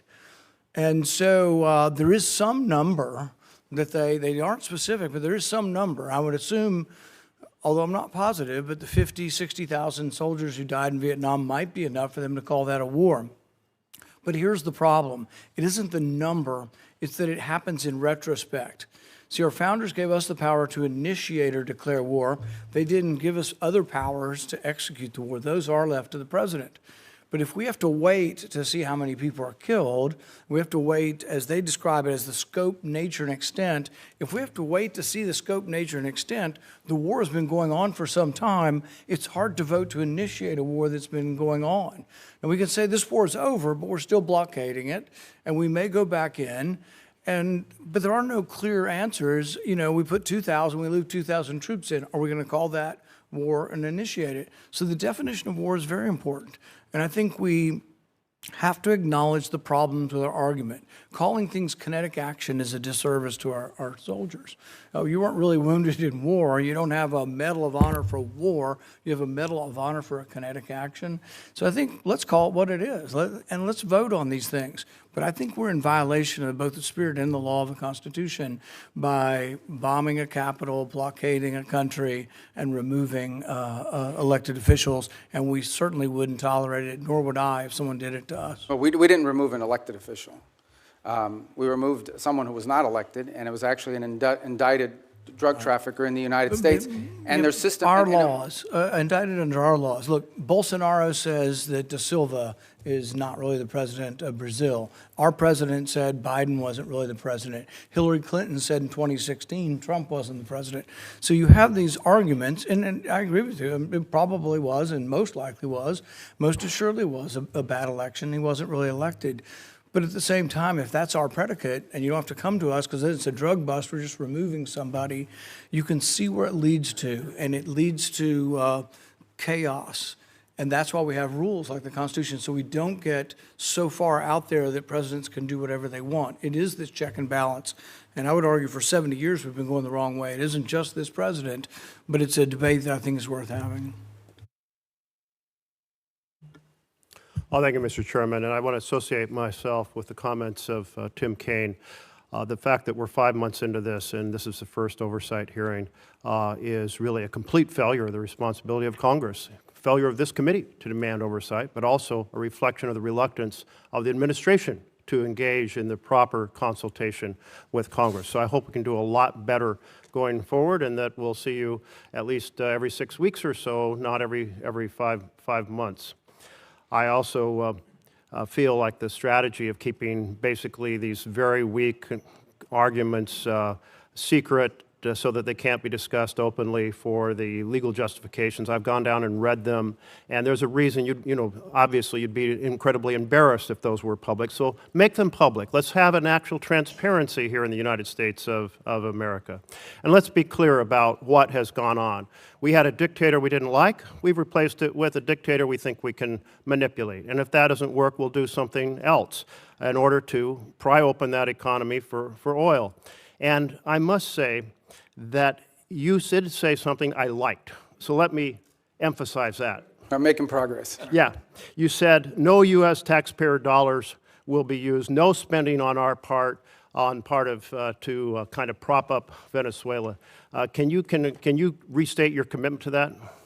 Yeah. They're not going to need it. For example, we're not spending money in Venezuela right now. I mean, obviously, look, I think you're putting aside embassy operations and all of that. And by the way, there may be some program through foreign aid that some of you might be interested in the future. We don't think that Venezuela is the kind of country that needs that. This is a very wealthy country. Thank you. I'm glad you restated that, because I think that we will see some moment when the administration says, let's subsidize our American oil companies to rebuild the infrastructure in Venezuela. And I must say that's a very unpopular idea among my constituents. I think America needs a lot of investments in infrastructure here.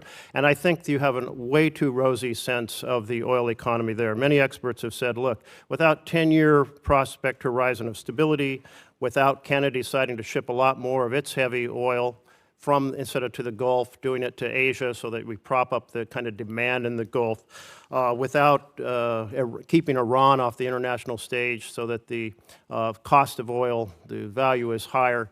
All of those factors would have to be there for our oil companies to want to invest their own money. So I think they'll be coming to the administration. I think you'll all be trying to find some way to subsidize them. But I'm glad what you said today, that you're not going to do it, and I want to hold the administration accountable to that. Second, on terms of the $500 million fund, $300 million, my understanding, has gone back to the Central Bank of Venezuela, and they have essentially exchanged it for bolivars to key industry players. I don't think we have any transparency on what corporations or entities got that hard currency, and yet you did say there's going to be a lot of transparency.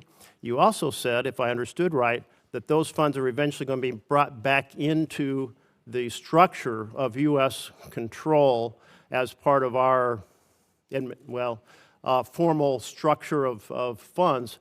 And in that sense, The Constitution says no money shall be drawn from the Treasury but in consequence of appropriations made in law. So are you going to make sure that if that money comes back into kind of full U.S. control, not an offshore account the way it is now, that we're going to abide by the Constitution? Third point here is that one of the things that transpired is cutting off the oil to Cuba. And I know you have a strong interest in making life difficult for the leadership in Cuba. Can you lay out for us what other things you might be planning in that regard and how those fit into an overall plan? Yeah, well, I'll try to do that in a minute. Let me just say on the rosy projections of oil, it's not rosy projection. I mean, it's either going to happen or it's not. In essence, oil, there's no world in which the United States is subsidizing investment in Venezuelan oil. It's very simple. Oil company will go in and say, okay, this is the oil you have. This is how much it's going to cost us investing on the front end to one end make money, pay back our investment plus a profit at the back end. And then depending on the terms of that investment, they'll make a decision about whether it makes sense for that or not.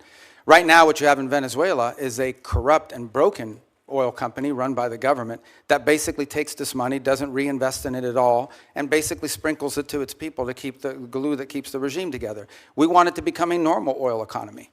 That's what the ultimate goal is here. And in a normal oil economy, companies are going to go in, they're going to look at Venezuelan law, they're going to look at Venezuelan authorities, and they're going to make a determination about whether or not it's worth their investment. And that's the normalization process that we're talking about. That's going to be up to them if they want to have a normal oil economy as opposed to one that is basically used as a way to feed graft in a very inefficient way, but they didn't care about that. If they do it the right way, we think it has great promise and potential over the long term, especially because these investments take a long time. But the U.S. doesn't have to put any money to encourage companies to go in and invest, nor is there any interest in doing so. But a lot of it That's a point I really do appreciate. Yeah, no, I don't want to see. Well, I don't even think American that's even taxpayer been. dollars going in. I don't think that's even been discussed or considered by anybody. Your second point was, I wrote it here, but now. It's the $300 million Since I left here, being I've had to start redistributed using to these. I corporations in Venezuela. And The second one was what, I'm sorry? lack of accountability over that. The $300 Oh, million yeah. has already been distributed. On the account. So that's not the permanent structure we want to see. In the long term, we just want them to have a normal industry where the companies are involved in there, they're selling it directly to the market, and we're out of that game. What we're talking about now is the sanctioned oil, the oil that's under our sanction. So we have to monitor how that money moves. So yes, the first $300 million moved for the following reason. We would all agree we didn't want to see systemic collapse. Like one of the things a lot of you told me you were worried about on the short term is this is going to trigger internal chaos in Venezuela. 1 million people are going to storm the border with Colombia. Colombia even stood up troops to their border to prevent it. Brazil was worried about it as well. It's going to lead to fighting in the streets between rival factions and shooting. None of that has happened. And key to that stabilization is ensuring that the government had enough money to meet payroll and meet their basic needs as part of the stabilization. We should not confuse stabilization with transition. This is not what the permanent structure is going to look like. The Treasury's handling the structuring of that account, so I would refer you to them, and I can get you an answer for them as to what the legal framework of that Treasury blocked account is going to look like. That would be very helpful, because what you just mentioned, money to meet payroll, is very different than what we've heard about the money being used to give hard currency to key corporations inside of Venezuela, which would not be meeting payroll. Well, which This is where corporations? complete oversight is required. Well- We'd like to have transparency over how that's made. Yeah, remember, the first $300 million we're going to have to, on that one, because of the urgency in moving funds to keep the place stable, is going to require us to undertake a retroactive audit of how that money was spent, the first $300 million. But there's probably another $2.5 to $3 billion down the pike at some point, which will have front end through this process I described. I'm not sure if you were here where I described it, and we're still finalizing it. But basically, the way it would look is we would send them a letter saying, on the sanctioned oil proceeds, this is what it could be spent on, and you have to agree to contribute, you have to agree to pay for an auditing system to make sure that that's how it's being spent. That's the process we're trying to create. Again, on Friday will mark the 4-week mark of this all began. I understand, we live in a world where the items move very quickly. This was front page news of 3 weeks ago when we scheduled this hearing, and today other items have captured the attention, but we remain focused on it. So it's only been 3 or 4 weeks, but that's the process we're setting up with Treasury, and obviously as we finalize it, we'll provide that to you. But this is not permanent. This is not the system we want to see in place in the long term. We want to see a normal country. What was your third question? Cuba. Oh, Cuba. Cuba. Oh, okay. I'll tell you about Cuba. Okay. Secretary Rubio, as you know, in our home state, this was very popular. Cubans, Venezuelans, Nicaraguans, basically everybody in Latin America has been fighting. A lot of them are in Miami, as you know, because they've had to leave these countries because of socialism and lack of opportunity. So what the president did, the willingness of the president with your support and with Pete Hegseth's and military was very, very, very well thought of. So the first thing I want to say is on behalf of Floridians, thank you for what you guys did. Now, the next is everybody has these ridiculously high expectations, which we all do. We would love to have a free and fair election tomorrow, where there was you knew that there was no oppression. Everybody wanted to run; they could run. So, tell us how should Venezuelans and Cubans and Nicaraguans look at this, and how patient should they be, and what would be the sort of the milestones you would give them to look at to say we are making progress? Well, first I would remind everybody, let's just go back 6 months, 8 months, a year ago at this time. The Venezuelan challenge for us was frozen. It was a frozen situation. We had a regime that was entrenched. Its opposition was either in hiding or had been forced overseas. Edmundo Gonzalez lives in Spain. Maria Corina is no longer, she's very brave. She stood there as long as she could, but she had to leave. The others are in jail. They were increasing their relationships and outreach with Iran, and currently have existing ones with Russia, Cuba, and China. And other than more sanctions and more speeches and more threats and whatever, it was a frozen situation. Now, for the first time in literally a decade, there is the opportunity that something could change. There's not the guarantee that something will change, but there is the opportunity that something will change. We have changed that dynamic, which goes back to the question that Senator Merkley had about Cuba. What we are looking for is the opportunity for a change in dynamic. That's a country that's been backwards. It has no functional economy. The people, you can call them Marxist, we can call them communist, but not even Lenin would recognize this version of communism and Marxism that they've instilled in Cuba. It's an economic model that hasn't worked anywhere on the planet. The suffering in the rural areas of Cuba are acute and they're deep. And it's not because of the embargo, it's because they don't know how to run an economy. How is it the fault of the US embargo that Cuba, one of the world's largest sugar producers, now imports sugar? Because no sector of their society works. It's frozen and it's broken. But in the case of Venezuela, we have a glimmer of hope now, the opportunity to change the dynamic. Now, what that will require is smart decisions on our part, but ultimately it will require decisions made by Venezuelans, both those currently in charge of the interim authorities and those who may be in charge in the future as well to step forward. It is our sincere belief that the only way you're going to have a free, prosperous Venezuela that's allied with the United States is one in which every sector of their society is represented in their politics. And that includes many people who currently live abroad. And even the opposition, people like to say the opposition is very diverse. There are members of the opposition that were once part of Chavismo and turned against it. There are members of the opposition that have never been Chavistas, like Maria Corina Machado, and have been very forceful against it. So that broad sector has to be represented as well. So you have to have a process of internal reconciliation that allows these voices to begin to participate in the political life of that country, and that ultimately bring us to a point in which you can have a country where all of these elements of their society are represented in their politics. And look, there's a percentage of the Venezuelan population, I don't know what the number is, whether it's 15 or 20, that may not have liked Maduro, but are still committed to Chavista ideology. And they'll be represented in that platform as well. They may not win elections, but they'll be involved in this. That'll be up to the Venezuelan people. But our desire here is to have, what's the end state? We want a Venezuela that has legitimate democratic elections, sometimes elects leaders that are friendly to the United States, sometimes elects leaders that maybe are not, the person we would have legitimately elected president of Colombia, and yet he doesn't always say nice things about us. So, but we also want a Venezuela that's prosperous and a Venezuela that's aligned with the United States. And a year ago at this time, this was frozen. Now we have a real opportunity, not just to create change systemically within that country through our help, but their efforts, but also one that is no longer a base of operation, the central base of operation for every geopolitical adversary we have. And that's what Venezuela was under Maduro. And that's what we hope and intend to change. So would you, if you're a Venezuelan that lives in Miami, so what you would say is that you're working hard. There's a lot of variables outside your control. But you'd say right now, political prisoners are being released, never fast enough. The oppression is being reduced, not fast enough. Opposition leaders are speaking up more and more. So we're making progress, and you're going to continue to control the oil to make sure that that we continue down this path. What I would say is that we share the same goal and the same outcome we want for Venezuela. And the question is, we have to do it through a realistic process and it has the highest chance of success. Okay, the way to view it, if you use the medical analogy, is this is a critically ill patient that has suffered some very serious things. They've broken their leg, but they also have a ruptured spleen or something.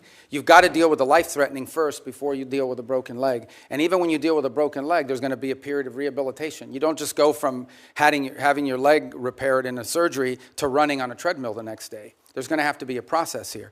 But the process has an arrow moving towards accomplishments, achievements, and positive things. What I would say to the people who I know quite well as you do is, for the first time in over a decade and a half, there is the real possibility of transformation. And a lot of it will depend on them, because there are many people living in Florida and across the country who would like to go back and be a part of Venezuelan economic life. Many of them are eager to do so, and they're going to need them. Venezuela is going to need them to come back and rebuild the businesses that were taken or lost and engage themselves in both civic and economic life. But again, I remind everybody, on Friday will mark the 4 weeks since this happened. I get it. We all want like something immediately, but this is not a frozen dinner you put in a microwave and in 2.5 minutes it comes out ready to eat. And these are complex things, and we've seen this play out. I've used the example of Paraguay and Spain. There are others where there's a transition from autocracy to democracy. It's not linear.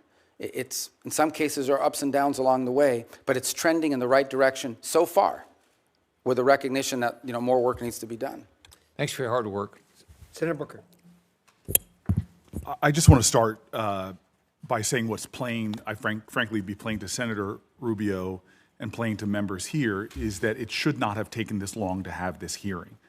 Fundamentally, we have a crisis, I believe, in our democracy right now, which is the failure of Congress to do its job, to provide checks and balances, oversight, to provide the kind of constitutionally mandated work that we should be doing to keep a balanced government.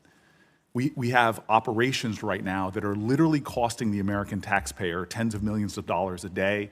The buildup in the Caribbean alone is hundreds of millions of dollars a month, but we're not providing that kind of oversight that's necessary. So from our power to the purse, to our important work of providing a check and balance to an administration, what we're seeing right now is unacceptable and speaks to what I think is a growing constitutional crisis in our country, which is a Congress that is just lying down for the administration to do whatever it wants, whenever it wants. I want to pick up on my colleague's questioning because I actually know from years of conversations with you your heart about human rights in countries like Venezuela, Mr. Secretary. And you issued a travel warning, a level 4 travel advisory from your department's website that says, right now in Venezuela, there's a high risk of wrongful detention, torture, terrorism, kidnapping, arbitrary enforcement of laws, crime, and more. And when we hear from the president that he is in charge, that you all are running this government to that extent, I have a lot of concerns when it comes to the rampant human rights violations that are persisting. Cabello is Maduro's key hardline enforcer. He's continued to intimidate and suppress Venezuelan voices. He remains in control of Venezuela's security forces, security services, the colectivos.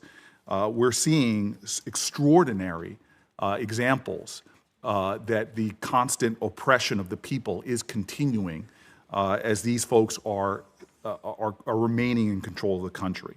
So I just want to know what is the plan to address in a much more aggressive manner these severe human rights violations and to try to stop these armed militias. Because if we are doing things to stabilize their government, if we're turning over resources and money to the very groups that are creating these horrors, that seems to me against America's values, and it seems to me something that is should be unacceptable to Congress on both sides. Yeah, well, absolutely. The Venezuela I described that we want to see emerge from this is one in which none of that is happening. If you think about travel advisories are us imagining worst-case scenarios. We have a duty to warn American citizens when they travel to a place that does have a history of Americans being arrested, of Americans being taken. And they may be taken by a deliberate action of a government or entity related to the regime. They may be taken by criminal gangs that control parts of that society. For example, they have these colectivos, as they're called, which basically are these armed motorcycle gangs that are allowed to act with impunity in return for their support for the Maduro regime in the past. You have the ELN and the FARC and other drug trafficking organizations, including Tren de Aragua, that are involved. Again. So these are real risks that we have a duty to warn Americans, because here's what we didn't want to see, and I don't mean to interrupt you. We have this announcement that Maduro's been taken. All of a sudden, people conclude, oh, he's gone, let's flood over there, let's all go over there, and we could expose people to dangers. But this is the hypocrisy that I see. At the same time that you're issuing these human rights cautions about what's going on there for Americans, you have a president that's lifting temporary protected status for Venezuelans.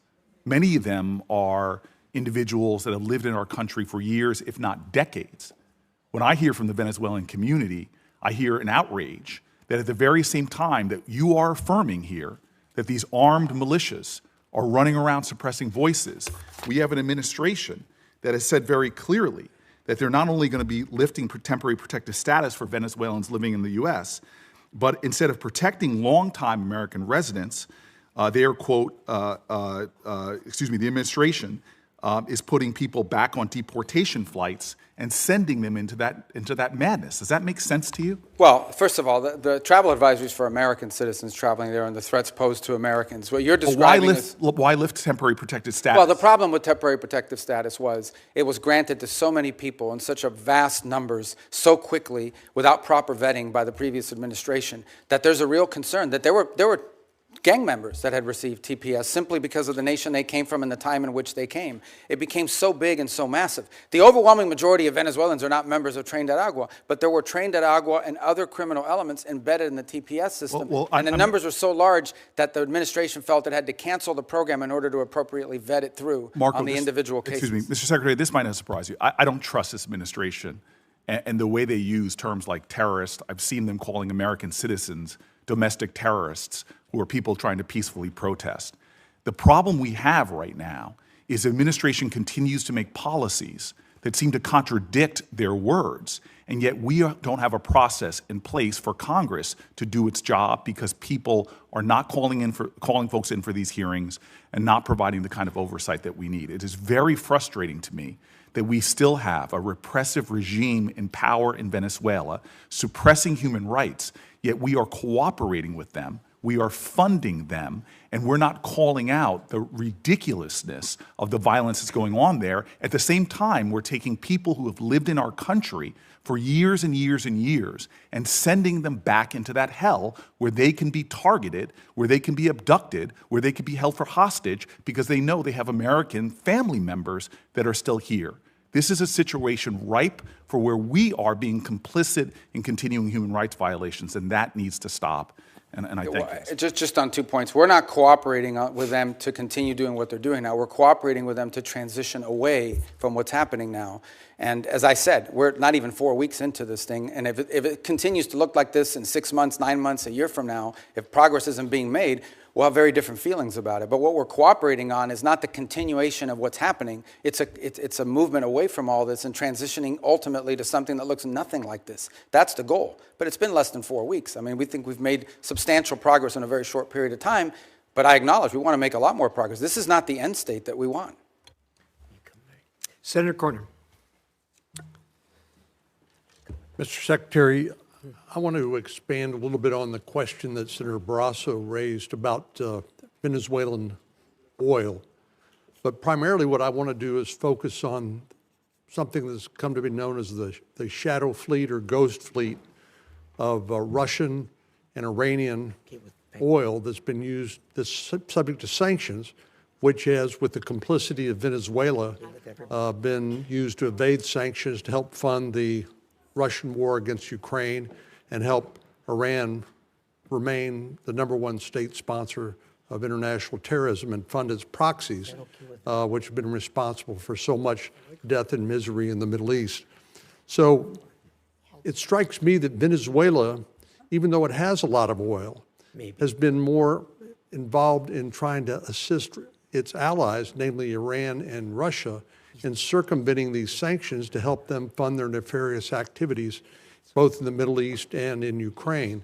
But obviously, they're also a source of additional energy which is needed by China. Can you help us understand that better? And is the law enforcement operation to arrest Nicolás Maduro and the current status of our engagement with Venezuela helping us deal with that ghost fleet or the evasion of sanctions? Yeah, on the first point, on the second point, absolutely it's helping us deal with it because it's a complex situation to describe. The oil in Venezuela we all think is under the control of one entity, and some of it is, but you literally have a place in which certain individuals, the glue that held the regime together was corruption and graft. Like people said, I'm supportive of this regime, and they didn't, not because they like Nicolás Maduro, but because Nicolás Maduro set up a system that guaranteed them a profit. Some people were making that profit from drugs. Some of them were making it from stealing money from their food program called CLAP. Some of them were making their money from an oil field that was literally given to them in exchange for buying them their loyalty. Some were making their profits from all three, and other activities. So there's no doubt that his removal has created the conditions to begin to move away from that. That's why we sanction their oil. The ghost fleet exists for the following reason. When something is sanctioned, when we say it is illegal for them to move this oil, none of the traditional legitimate tankers will carry that oil. They won't touch it because they don't want to be sanctioned by the United States. So you have to turn to these pirates. You have to basically turn to these ships that are either falsely flagged, meaning they're flying the flag of Liberia, but they don't really have a Liberian flag, or are stateless in their capacity. And they have to turn to them, and they turn to these vessels. And these vessels are made up with crews from all over the world. We seized one where the majority of the crew members were Ukrainian. We've seized others, the majority of them are Russians, and a mix, and what have you. And so what's happened is a lot of this oil is going, a lot of this shadow fleet oil is going even outside the PDVSA system. And those are the ones that we have now been seizing as well, as the ones that are involved outside the PDVSA system. Our goal is to rope all of this illegal oil into a channel that goes into this account that ultimately goes to the benefit of the Venezuelan people. This is an interim step. This is not the way we want the oil industry to look like in perpetuity. This is simply a way to provide revenue so that there isn't systemic collapse while we work through this recovery and transition phases. So there's no doubt that when Maduro was there, we had no cooperation on any of this. Zero cooperation. But I will tell you this, since the time Maduro was removed, not a single illegal ship has headed towards Venezuela. And the ones that you hear us seizing are all the legacy ones that took off or have been seized in the past. So we have got a really good handle on this as a result of it. And what's really changed is the dynamic that the Venezuelan interim authorities are now actually helping us identify shadow fleet ships that they want us to seize and feed into this new interim mechanism. So let me turn to Iran. Obviously, the president authorized a strike against their Iranian nuclear program, and what I consider to be a magnificent demonstration of American military power. And even though the arrest of Nicolás Maduro was not primarily a military operation, but they provided the support to law enforcement authorities as they executed an arrest warrant against Nicolás Maduro. Likewise, I think most Americans were very proud of how the U.S. Government and particularly the U.S. military have performed. But I know the president's very concerned about what's happening to the demonstrators in Iran. And of course, there's some estimates that as many as 30,000 Iranian demonstrators have been executed by the regime. But I know the president's being presented with a range of options. We notice a lot of movement into the region by our Navy and other authorities. But what happens if the supreme leader is removed in Iran? What happens next? Well, that's an open question. I mean, no one knows who would take over. Obviously, their system is divided between the supreme leader and the IRGC that responds directly to him. And then you've got these, quasi-elected individuals, the ones that wear the suits on television who are part of their political branches, but ultimately have to run everything they do by the supreme leader. So I don't think anyone can give you a simple answer as to what happens next in Iran if the supreme leader and the regime were to fall, other than the hope that there would be some ability to have somebody within their systems that you could work towards a similar transition. I would imagine it would be even far more complex than the one we're describing now, because you're talking about a regime that's in place for a very long time. So that's going to require a lot of careful thinking if that eventuality ever presents itself. On the issue of our presence in the region, here's the baseline I want to set for everybody. The baseline is this. We have 30 to 40,000 American troops stationed across 8 or 9 facilities in that region. All are within the reach, theoretically, not theoretically, in reality, all are within the reach of an array of thousands of Iranian one-way UAVs and Iranian short-term ballistic missiles, short-range ballistic missiles that threaten our troop presence. We have to have enough force and power in the region, just on a baseline, to defend against that possibility. That at some point, as a result of something, the Iranian regime decides to strike at our troop presence in the region. The president always reserves the preemptive defensive option. In essence, if we have indications that, in fact, they're going to attack our troops in the region, to defend our personnel in the region. We also have security agreements, the Defense of Israel Plan and others, that require us to have a force posture in the region to defend against that. And so I think it's wise and prudent to have a force posture within the region that could respond and potentially, not necessarily what's going to happen, but if necessary, preemptively prevent the attack against thousands of American servicemen and other facilities in the region and our allies. I hope it doesn't come to that, but that's, I think, what you're seeing now, is the ability to posture assets in the region to defend against what could be an Iranian threat against our personnel. They certainly have the capability to do it because they've amassed thousands and thousands of ballistic missiles that they've built. Despite the fact that their economy's collapsing, they keep spending money on that. Thank you. Gentlemen, do I understand that you're yielding to Senator Duckworth? Is that correct? Both of you? Senator Van Hollen? Are you going to yield to Senator Duckworth? Okay. Senator Duckworth. I thank my colleagues. My daughter has dental surgery, so they're being very kind so I can get her through that. Thank you. Mr. Secretary, last March, the President invoked the Alien Enemies Act, a notorious wartime law last used for Japanese internment. He said that he was responding to the Maduro regime's supposed invasion or other acts of war against the United States. But in recent weeks, you, the Department of Justice, and our friends across the aisle have repeatedly said that we are not at Venezuela. Will you advise the President to rescind his invocation of the Wartime Alien Enemies Act? Well, that was a mechanism to remove people from our country that prevent grave danger. So, for example, we know for a fact that Tren Agua is a very dangerous gang. In fact, I believe, if I'm not mistaken, I may have been the first member of Congress. This is a wartime act, Mr. Secretary. Well, are we currently at war with Venezuela? No, we're not in a state of war in Venezuela. Okay, the Supreme Court has described the Alien Enemies Act as a wartime power, our Supreme Court. And before now, the Alien Enemies Act was only invoked during the War of 1812, World War I, World War II, when it was used to intern thousands of innocent civilians. Are you really arguing that the President should be able to wield an internment law? No, but we're talking about two separate things here. So you're talking about the state of Venezuela, or are describing the regime. And we're talking about, but what the President designated. Invoked the Alien Enemies Act. I know, Senator, but let me be clear with you. No, but what the President was talking about are these gangs that have, and these narco-trafficking groups that are waging war on the United States. There's no doubt. These groups have waged war on the United States. They have waged, for example, Tren Agua is not just a criminal gang presence in our street. It is a criminal gang directly responsible for narco-trafficking. The Trump administration has acknowledged that the vast majority of the men it rounded up and deported to torture under this law had no criminal records whatsoever. We didn't torture anybody. Over 75%. Who did we torture? We haven't tortured anybody. We've arrested people that are members of gangs and we've deported them. We don't want gang members in our country. Investigations have found that many of the men were here legally. If the administration is willing to lie about who it's targeting under this law, what protections do totally innocent people have against abuse? Again, I want to ask you, will you advise the President to rescind his invocation of the Wartime Alien Enemies Act? No, of course not. I mean, these are people that are threats to the national security of the United States. But I've described this in hearings in the past, including before you guys. So you're saying that we're at war? We are absolutely. When it comes to narco-trafficking groups and criminal gangs that are targeting the United States for criminal activity. We're in a state of war.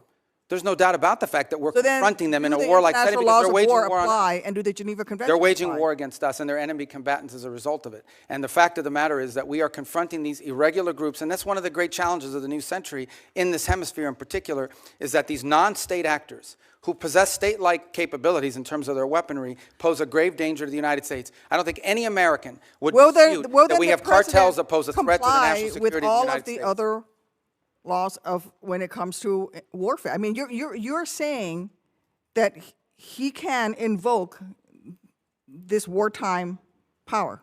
No, I'm saying, you're asking me, I'm here to discuss foreign policy and what's in the realm of the Department of State. Well, you I think your questions are better directed to the invoking Department the of Alien Justice. Enemies Act, But I would tell you which is that, a wartime, which is something that Yeah, but you're asking me a court question said that's- can be invoked during All right, but wartime. you're And it's asking only me a been question invoked that's during the more War of appro- 1812, World War I, and World War II. You're It's only asking been me a invoked 3 question- times, and this president is invoking it. Okay, you're asking me a question about the domestic application of a law that's best directed not to the a Department of complication. Justice. It's No, not a it is, complication. It's because very you're asking me simple. something to opine on something that's in the realm of the Department of Justice in terms of its domestic application. I can tell you that the United States is most certainly confronting terrorist and criminal organizations operating in our hemisphere that pose a grave danger to the United States. Anyone who believes that gangs that flood our country with fentanyl right, or let me cocaine ask you are this. not threats to the United States is not living in reality and certainly does not reflect the opinion of most Americans. The president already said that he was ready to put American troops in Venezuela again. So we're at war right now.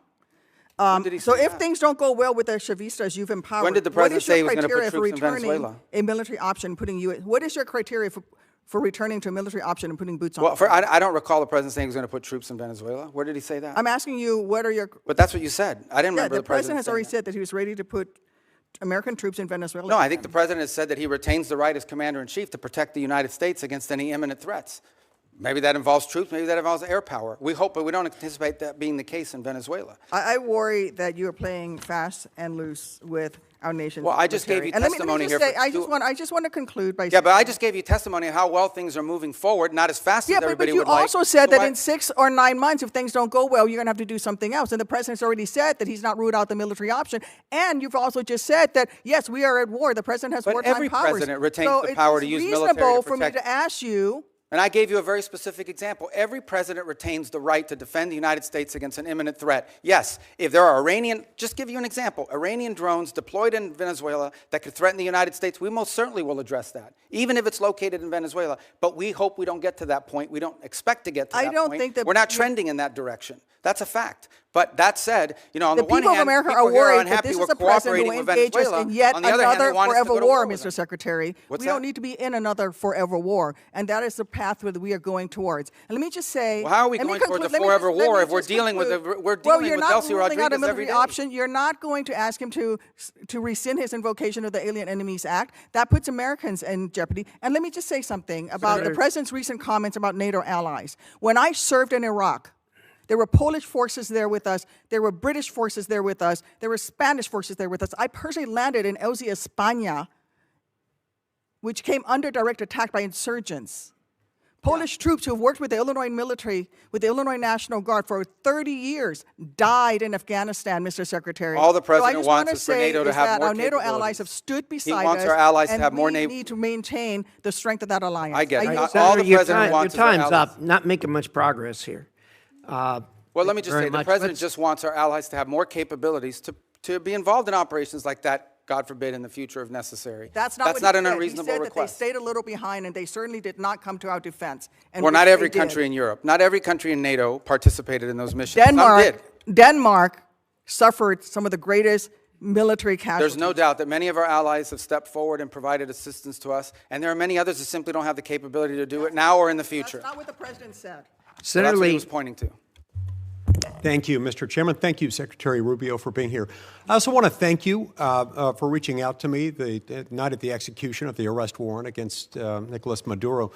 I could tell when we talked that you had been up all night, and it was kind of you to reach out to me and describe what had happened that evening. I've long been a believer in the fact that the United States has been abundantly blessed by geography. God and nature's God have blessed the American continent with 2 vast oceans, one to our east, one to our west, that have protected us from the old powers of other parts of the world. We should use those to our advantage. At times in our past, we have somewhat neglected the Western Hemisphere in recent decades, and I'm pleased that you and President Trump have been refocusing on the Western Hemisphere. As we look at burden sharing in other parts of the world and pivot some of this focus back to our own hemisphere, tell me what that looks like. Tell me what it looks like to orient some of our burden sharing toward our own hemisphere. Well, I think you're seeing some of it now. Look, our hope is eventually not to have a military presence of the kind you've seen in the Caribbean to deal with this very acute matter. But the truth of the matter is that it was surprising in the first place, right? If these ships and these assets were deployed in the Indo-Pacific or in the Mediterranean or in the Middle East somewhere, no one would blink an eye. They say, well, that's normal. That's what we always do. The fact that they were deployed in the Western Hemisphere was a shock to everybody because we haven't done it. In fact, according to Southcom, they've rarely have ever had assets permanently deployed to them. They may have been transiting through at some point, but not permanently deployed, to deal with a very acute matter. And that is, and these are, these things become interrelated here at some point, but they are separate in many ways. And it's part of what I was trying to explain to Senator Duckworth. We have a real reality in our region of these transnational criminal terrorist organizations that in many cases possess weapons that you ascribe to a nation state, not to a gang, who pose a grave threat to the national security of the United States, but also to the stability of the region. If you walk through the region, what is the primary threat in Colombia? Transnational criminal organizations. What is the threat to Mexico? What is the threat to the Caribbean basin? These groups have to be confronted. They have to be confronted forcefully. What's the threat in Haiti? To systemic collapse. And that is these criminal gangs that basically control territory and threaten the ability to even form a government there in that regard. So it's endemic throughout the region, and it ultimately impacts the United States through mass migration, through drug trafficking, and other related criminal organizations. And so we need to have a force posture that can confront that and that can provide assistance in conjunction with other partners. We also need more countries that are willing to cooperate with us and collaboratively work on these things, the way Ecuador is now doing, the way El Salvador has done, the way Trinidad and Jamaica and other countries, the way we historically have done with Colombia, by the way, and continue to do in many respects. So we hope Venezuela will be one of those. Imagine if a future, or even the current interim authorities, or a future legitimate government of Venezuela cooperated with the United States against Tren de Aragua, cooperated with the United States against the ELN, the FARC, and the drug trafficking organizations. How much easier it would be to confront these challenges that we face. But it will require some force posture in the region. I think the one area, if your question is in the context of NATO, the one area we have to recognize is that we need to have a presence in the Indo-Pacific. Many of you travel overseas and are constantly being told by our Indo-Pacific allies they want to see a sustained commitment of the United States to the region. We still have obligations and needs that we need to address when it comes to the Middle East. We have a growing threat of the rise of terrorism potentially in the African continent. And then, of course, you point to the Western Hemisphere. So that doesn't mean we're abandoning NATO or abandoning Europe. It does mean that we are going to have to, at some point, readjust our force posture in the world to deal with all of these realities. And as a result is why I keep making the point, the stronger our allies and more capable our allies in NATO are, the more flexibility we'll have to do that. We'll still be there with our assurances. We'll still be there with our presence. We'll still have some of the largest military deployments in the world will be in Europe with our allies. But we are going to need some flexibility to do this over time. And we've told this to our allies, and we told them there'll be no surprises. And most of them understand it, frankly, they do. And that's why they're moving very quickly in many cases to rearm and reinvigorate themselves. Over the last 5 to 10 years, we've seen China gain pretty significant footholds by historical standards in South America, in Central America, in parts of the Caribbean. Sometimes this occurs simultaneously with and in the same places as drug cartels, places where drug cartels are the strongest. How would you describe the connection between those two things? Are they correlated, or is there a causal? Well, the correlation may be to the extent that you have, usually when you have strong narco organizations or drug trafficking organizations, you also have very weak states that are, in some cases, vulnerable to corruption. So the general Chinese practice has been, you go into a country, you offer to build a bunch of stuff that you end up building poorly. And to get that contract, you do it as a market share thing, not because you can make money off it, but because it puts you in place at the expense of everybody else. You sometimes have to bribe people locally in order to get that, and it gives you a foothold into that country and allows you to expand into other sectors. In some cases, frankly, it has been like in telecommunications, because Huawei shows up with a deal, And no Western company shows up with a deal that's affordable, and so they go with Huawei because they want to have 4G, not to mention 5G. Huawei provides a product that's not the best, but it's good enough, and they can afford it.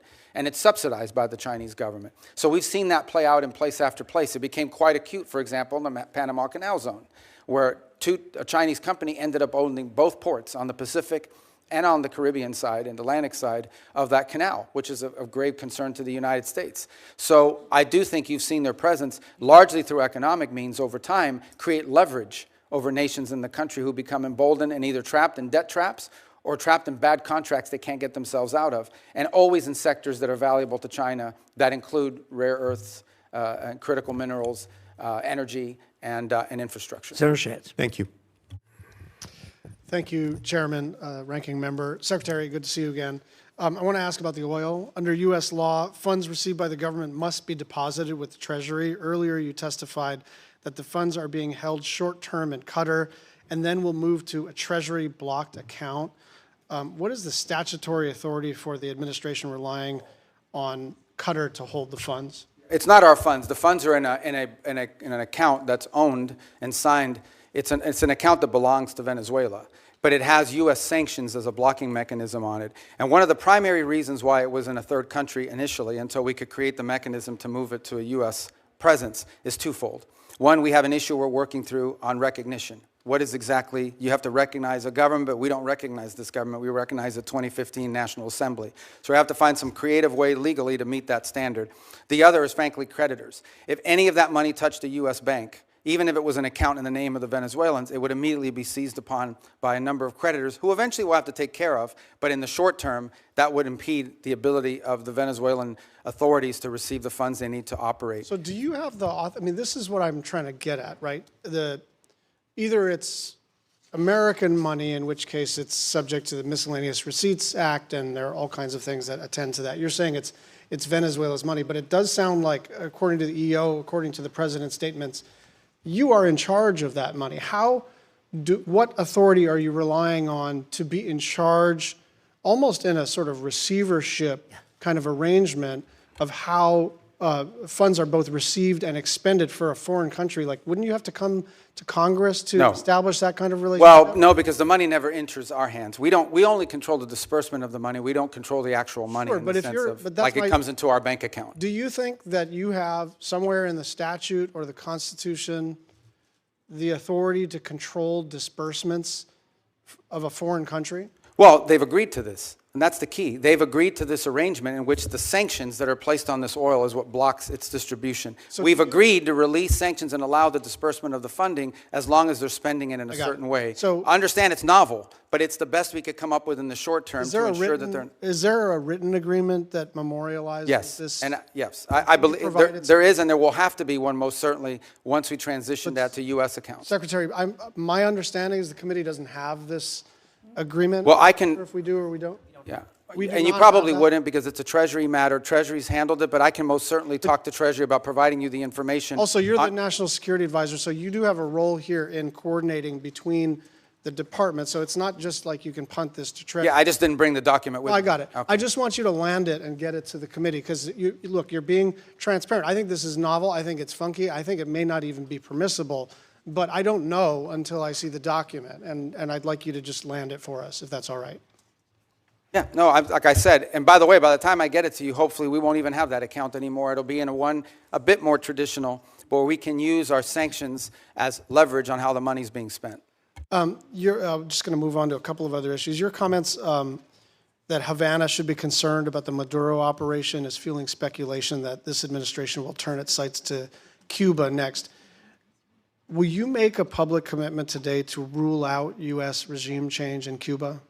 Regime change? Yes. Oh, no, I think we would love to see the regime there change. We would like to, that doesn't mean that we're going to make it change, but we would love to see it change. There's no doubt about the fact that it would be of great benefit to the United States if Cuba was no longer governed by an autocratic regime. But you know what we mean by regime change. We don't mean, I wish someone else were in charge. When we talk about regime change, we're talking about using the power of the United States, usually kinetic power, but often other kinds of coercion. And I'm not even saying that that's always not in our interest. I'm just saying I'm not asking you whether we would prefer a different kind of government. I'm asking whether you are trying to precipitate the fall of the current regime. Yeah, but that's statutory. The Helms-Burton Act, the U.S. embargo on Cuba is codified. It was codified in law, and it requires regime change in order for us to lift the embargo. Okay. We have not received any information on the Board of Peace. Do you commit to informing us about what the heck this is? Yeah, it's a Board of Peace. Thank you. Well, I mean, but, I'll just note that Albania, Armenia, Azerbaijan, Bahrain, Belarus, Bulgaria, Cambodia, Egypt, Hungary, Indonesia, Israel, Jordan, Kazakhstan, Kosovo, Morocco, Mongolia, Pakistan, Paraguay, Qatar, Saudi Arabia, Turkey, UAE, Uzbekistan, and Vietnam. There are a lot of countries with whom we normally work very closely and with whom we are aligned geopolitically and in terms of values that are not on the Board of Peace. And so I think it's reasonable for us to wonder whether something in terms of a, I don't know, competitive structure to sort of either undermine the UN or circumvent the UN. I just worry that a lot of our friends are not on that list, and some of our adversaries are. So to 2 points. The impediment that they have is, first of all, it was chartered by the UN. I mean, the UN, it's a UN resolution that actually created the mechanism by which the board was set up. And the primary and sole focus of that board right now is to administer phase 2 and phase 3 of the plan in Gaza. Okay. And we welcome, all these countries have been invited. Some in Europe have chosen not to join it, either because they have constitutional, they require constitutional approval of their parliament in order to join, depending on some leaders. Like, for example, I'm thinking there are a couple countries in Europe that could not join until they got permission from their vote. In other cases, because they are concerned about what you just pointed out. They argue and they want to know, is this a replacement for the UN? This is not a replacement for the UN, but the UN has served very little purpose in the case of Gaza, other than the food assistance. Can I just and move so we on think it's to- critical to have something that's in charge of that. One final 10-second question. We are hopefully about to enact appropriations law either this Friday or soon after that. And I just want your commitment to work with my team and anyone else who has jurisdiction on the implementation of the SFOPS bill. Yes, of course, and we're very happy you're about to pass it. Even if you pass none of the other budgets, you should pass that one. Thank you, I agree. You could have gone a little further than that, Secretary. Senator Curtis. Thank you, Mr. Chairman. Thanks, Mr. Secretary. Thank you for your service. You and I overlapped in the Senate by only a couple of days, and as a result, I've only had the luxury. Those were my 2 best days in the Senate. As a result, I've only had the luxury of watching you from a distance, but I will tell you unequivocally, I'm grateful for your role. I believe unequivocally that you and President Trump have made the world a safer place. I push back on the false narrative that we're not respected. I think we're respected far more than we were around the world, and so I'm grateful for that. I don't know how you get around the world the way that you do. You must have some type of superpower, and I'm grateful for the time you've spent with us this morning. Now, all of that said, I do have a basic concern that I'd like to raise with you. I now chair the Western Hemisphere, which you previously chaired, the subcommittee. And I'm often struggling to get briefings, clear information, or meaningful cooperation from the administration and the State Department. Let me give you 3 specific examples. I suspect most of these are out of your visibility, so I want to bring them to your attention. Senator Kaine and I, who's the ranking member, tried to do a hearing on Venezuela late last year. We were told the State Department would not participate in that hearing. I'm trying to put together a hearing right now on the prioritization of the Western Hemisphere, which I think would be very helpful to the administration, and we're struggling to get the State Department to participate in that. I couldn't get a briefing on the drug boat operations until the Kaine war power resolution, and then all of a sudden we got a briefing, but I didn't get that because I was the chair of the Western Hemisphere. And I want to be clear, I support what's happening with Maduro and what's going on there, but I do think the administration could get Congress to be a better partner by informing us better. And from my perspective, I'm struggling to see that, and I would ask you, if you were the chair of the Western Hemisphere, would you be okay with that from the State reaction like that from the State Department, and what would you suggest I do? Yeah, no, look, I think one of the challenges we face, particularly on Venezuela, on the prioritization on the Western Hemisphere, you'll get that briefing. I don't know why they said they you haven't been able to get it, but we can figure that out pretty quickly. But I would say both on Venezuela and the drug boat operation, here's the challenge that we face. This is a committee, as you said, I was there for many years, that has oversight over the State Department. The drug boat operation, which I support, but is not a State Department operation. I think now that I'm here testifying with you, there's a lot of State Department involvement in the issue of transitioning and all the projects that we're doing in Venezuela. But everything that led up to that point was not primarily within the jurisdiction of the Department of State. These were Department of War and Department of Justice operations that were ongoing. And so for us to struggle in those cases would be to provide you witnesses that could say anything meaningful on a topic that was largely from an interagency perspective in the realm of other agencies. Now, if you were in some of the other committees, I don't know if they've got those hearings, those that perhaps can tell you that are on armed services and the like. So I think that was the struggle both in December with a hearing on Venezuela policy and again now and with the drug boat one. On the issue of the broader context of our priorities in the Western Hemisphere, I think that's something we most certainly can and will provide because it features prominently in our national security strategy. And I think we have a lot of good stories to tell about the Western Hemisphere. I'll just be clear. We haven't even been able to get that from the State Department. To get what? Help on a hearing for... No, you'll get it. You'll get it. Okay. Would love to have your commitment moving forward that we could have that type of cooperation that the Western Hemisphere... Yeah, I just got to make sure that the people were... Look, I don't want you to have a meaningless hearing. If you're asking about something that's not in our... It's like having a hearing on agriculture in front of the State Department. We have limited involvement because from an interagency perspective, in the case of the drug boats and Venezuela, at the time you requested, this was primarily a Department of War function. And so, but in the case of the priorities on the Western Hemisphere, that will happen.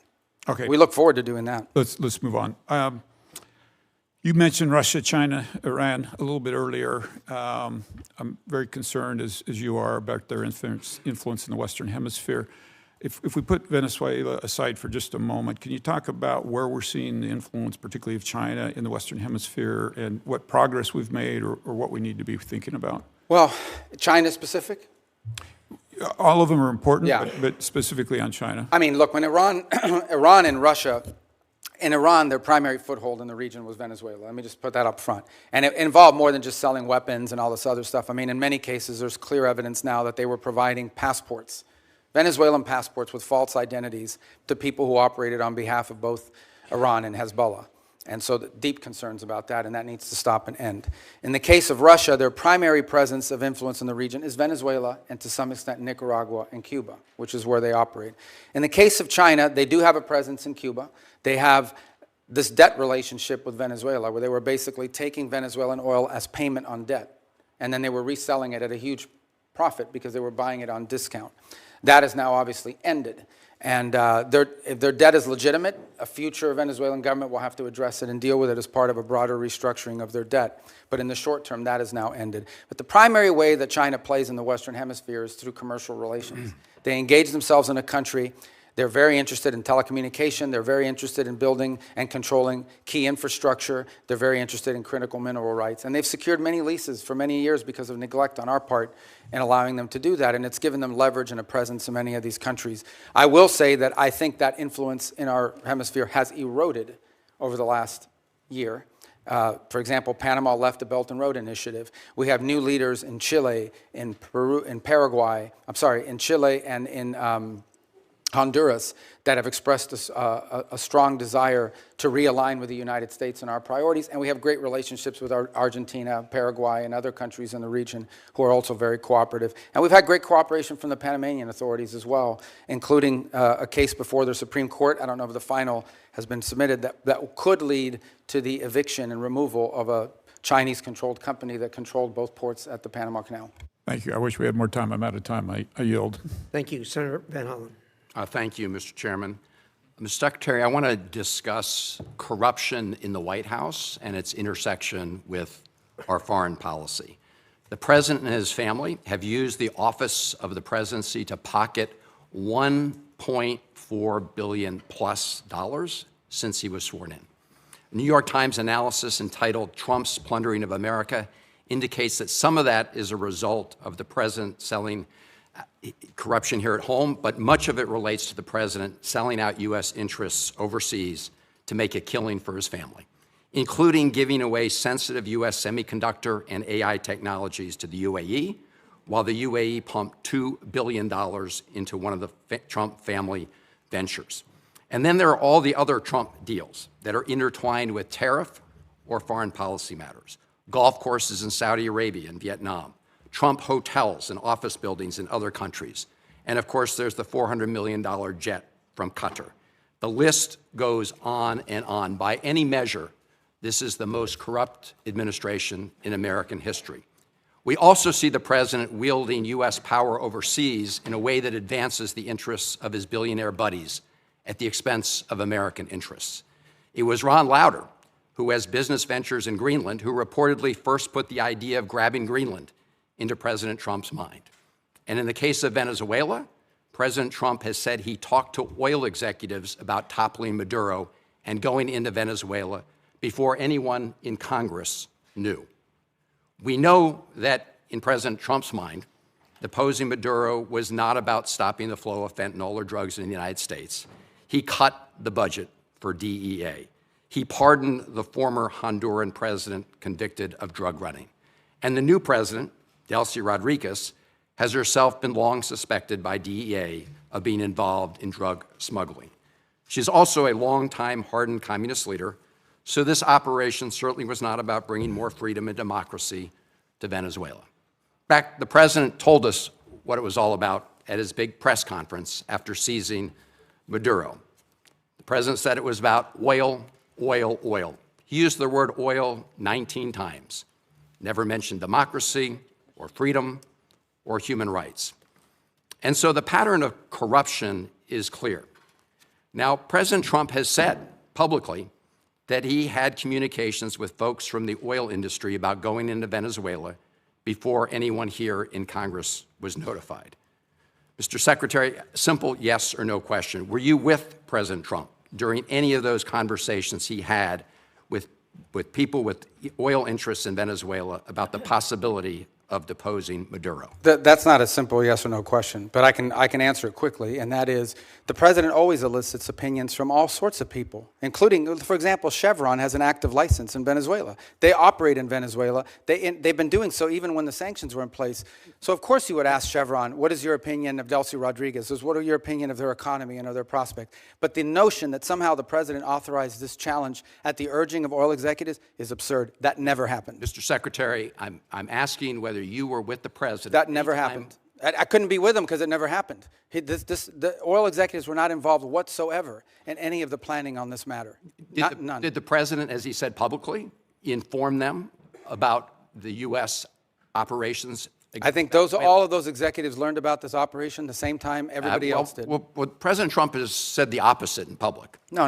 Yes, he has. I mean, he said it. I think it was aboard Air Force One on an airplane. It's on public record. You can take a look. Look, Paul Singer, who you know, gave $8 million toward Trump's 2024 campaign. Conveniently, through his hedge fund, he's acquired Citgo out of bankruptcy, which is suddenly very, very valuable.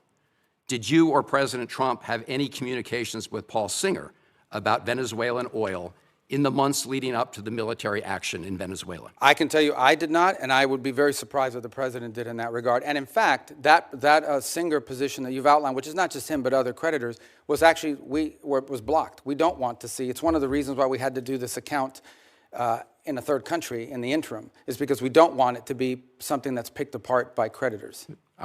I appreciate that, and we'll monitor it carefully.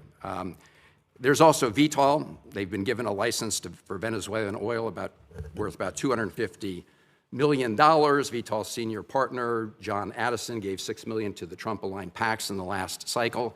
And the list goes on, Mr. Secretary. And I have to say that when you have the President of the United States himself, after taking Maduro, get up and say this was about oil, oil, oil, it does make all of us ask the question whether he put men and women in the U.S. military at risk simply so he could grab that oil. Well, that oil, yeah, and I don't know if you were here. I think you were here the whole hearing. I don't think you had left. Number one, the only reason why we use Trafi and Vitol is simply because in the short term, we had to move 50 million barrels of oil that were stuck. And Venezuela needed to turn that into cash so that they wouldn't have systemic collapse. And the fastest way to do it in the short term is for the traders to do it because that's in the business that they're in. That is not the permanent structure. The permanent structure we want to see is a normal oil industry where it's sold directly. You know, companies have licenses down there, they have an arrangement to pay royalties, and they move the oil directly to their refineries or sell it in the global market, not through middlemen. Yeah. The only reason why they were used in this instance is because we had an acute short-term problem, which is how do we provide funding from their own revenue, not ours, to keep their government afloat. So in essence, we allowed Venezuela to use their own oil to generate revenue to pay teachers and firefighters and police officers and keep the function of government operating so we didn't have systemic collapse. But that system with those traders, that is not the long-term plan here at all. My only point, Mr. Secretary, is those folks who gave a lot of money to the Trump campaign have done very well as a result of what's happened. Thank you. Thank you. Senator Daines. Secretary Rubio, good to have you up here. I just returned from India, had a chance to visit with leadership there, as well as spend time with our new ambassador, Sergio Gore. He's off to a great start, and very profitable visit. Hope to debrief on it soon, if I might. By the way, I think if we were to pick an MVP of the West Wing, Secretary Rubio, my vote's for Marco Rubio. So we have a lot of MVPs, don't we? Yeah, I know you do. I know you do. But we get a vote on one. I think you've done a great job of this first year. Very proud to claim my former colleague and now our Secretary of State. Secretary Rubio, as you've noted, there are numerous reasons and good reasons why the U.S. is the arbiter of Venezuelan petroleum sales. With the new export sales framework, the Venezuelan government is now looking to other options to reimburse some of our adversaries, Iran, Russia, as well as Iran's proxies, to include petroleum byproducts, which contain valuable minerals and so forth, flexicoke. Has the administration considered expanding the export controls to additional petroleum byproducts? Well, I'm sure we would, except that I can tell you a couple things that are happening. They have, in essence, represented to us, and we have seen in action in the work that they're doing directly with Secretary Wright, who's handling this portfolio on a daily basis. He has a deep historic and career knowledge of this field, is that on all of these things regarding natural resources, their preference and their partner of choice moving forward will be the United States and Western companies. That's what they intend to do. As a point of example, and I said this earlier in the hearing, you may not have been here, today they used to get 100% of their diluent. You know, they have very heavy crude, and so it has to be mixed with light crude in order to make it, you know, refinable and movable. And they were getting 100% of it from Russia, primarily because of sanctions. They prefer to have ours. Why? Number one, it's closer. Number two, it's higher quality. Today, 100% of that diluent is coming from the United States. They were involved in a very complex gold market in which they were mining for gold and silver, and it was being exported almost entirely through Turkey. And we believe the Iranians were using that as a laundering operation for themselves ultimately as well, potentially. And certainly know that they had an interest in the oil industry as well. We are on the verge of a process in which that will be sold through U.S. markets in a legitimate way that won't go to finance and support. I think we'd like to apply that model to various things. But the end goal in all of this is, number one, not to spend any American money, and number two, for Venezuela to have a normal, legitimate economy that's not benefiting cronies, that's not benefiting corruption, and is not benefiting our geopolitical adversaries. So far, the interim authorities have expressed a desire to cooperate with us on all of these fronts. You identify an area you want to work with, they say yes, and we're making progress on all of it. We've faced no impediments to date in regards to expanding that relationship. Yeah, thanks, Secretary Rubio, thank you. And maybe we'll talk with Secretary Wright. We think there may be some workarounds in terms of what's happening there with some of these petroleum byproducts, what's called flexicoke, has vanadium in it, and something we could talk with Secretary Wright, which absolutely would be something they're trading right now to our adversaries like Iran, Iranian proxies, as well as the Russians. But thank you, and we're off to a great start, as you say. We're playing a long game here, and you're playing it very, very well. I want to pivot now to EU energy. I chair the subcommittee here in this committee for Europe. Next, we're going to have a hearing. We're looking about having a conversation on EU regulations that are hindering energy security, that's benefiting now, of course, the Russians and hindering the development of alternative supply chains. Mr. Secretary, here's my question. As Russia continues its war in Ukraine, how important is it for Europe to develop a pro-energy posture to ensure they have energy security? Well, I would argue that one of the reasons why we have a war in Ukraine is because Russia thought they could get away with it because of how dependent Europe was on them for energy. And they felt there's no way the Europeans are going to come hard at us because they're too dependent on us for energy. So I think most certainly it served as a contributing factor to the war happening, among others, obviously. The second point is the point the President's repeatedly made. We love Europe. We want Europe to be strong. We share a lot of common bonds, both through history and culture, and also through our alliances. And part of our concerns is that Europe is becoming increasingly vulnerable when it comes to their energy supplies. Increasingly vulnerable both for domestic economic growth, which will allow them to sustain investments in defense and be more reliable partners, but also vulnerable to Russian oil and other things of this nature. So we are concerned, though it's not our decision to make, we are concerned that EU policies in general are leaving Europe more vulnerable at a time when they should be getting stronger in their ability to resist pressure from both Russia and China. Secretary, thank you. And we hope to have that discussion next week at the subcommittee level. Last question is back to one of my favorite topics, back to Central Asia. We had a great dinner at the White House with the 5 Central Asian presidents that you were at, President Trump, as well as Vice President Vance. I had an honor to be there with you all. They're making a major shift right now in terms of having a closer diplomatic and economic relations with the United States. That all fits in part of the geopolitical puzzle, which relates to energy supply as well. Here's my question. How important is it that we end these Jackson-Vanik trade restrictions as it relates to our relationship with Central Asia? And for background here, Senator Murphy and I are co-sponsors of that bill. We hope to actually get this done and on the President's desk. It's an ancient Soviet-era restriction that is not relevant at all, but frankly is hindering our relationship with these important Central Asian. Yeah, no, we agree. We agree, and that, like I said, one of these areas that you've been focused on for a long time, Ambassador Gore, that as you know is in India, is also an envoy to these 3 countries, just came back from Tajikistan a couple days ago. So I think that absolutely we would like to see that because it would allow us to do even more. Yeah, great. Thank you. Mr. Chairman. Thank you. Senator Rose. Thank you, Mr. Chair, Ranking Member, and thank you, Secretary Rubio, for being here. I'm going to get right into it because I want to build on Senator Van Hollen's line of questioning. President Trump pardoned the former Honduran president after he was convicted of trafficking roughly 400 tons of cocaine into the United States, cocaine that contributed to the deaths of tens of thousands of Americans year after year. Yet the President and his cabinet authorized a military operation to capture Nicolás Maduro in order to arrest him for virtually the same crime. So, yes or no, because I have a bunch of questions here. To the best of your knowledge, was Hernandez convicted of trafficking approximately 400 tons of cocaine into the United States? I'm not involved in the pardon process. I can tell you. No, that I'm just the asking President, if yeah, but I don't do yes or no. I don't play games. This is not a game show. Do you know he was, okay, so I'm just going to tell you he was. So I can answer your question because I know what you're getting at, but go ahead. He was ask. convicted.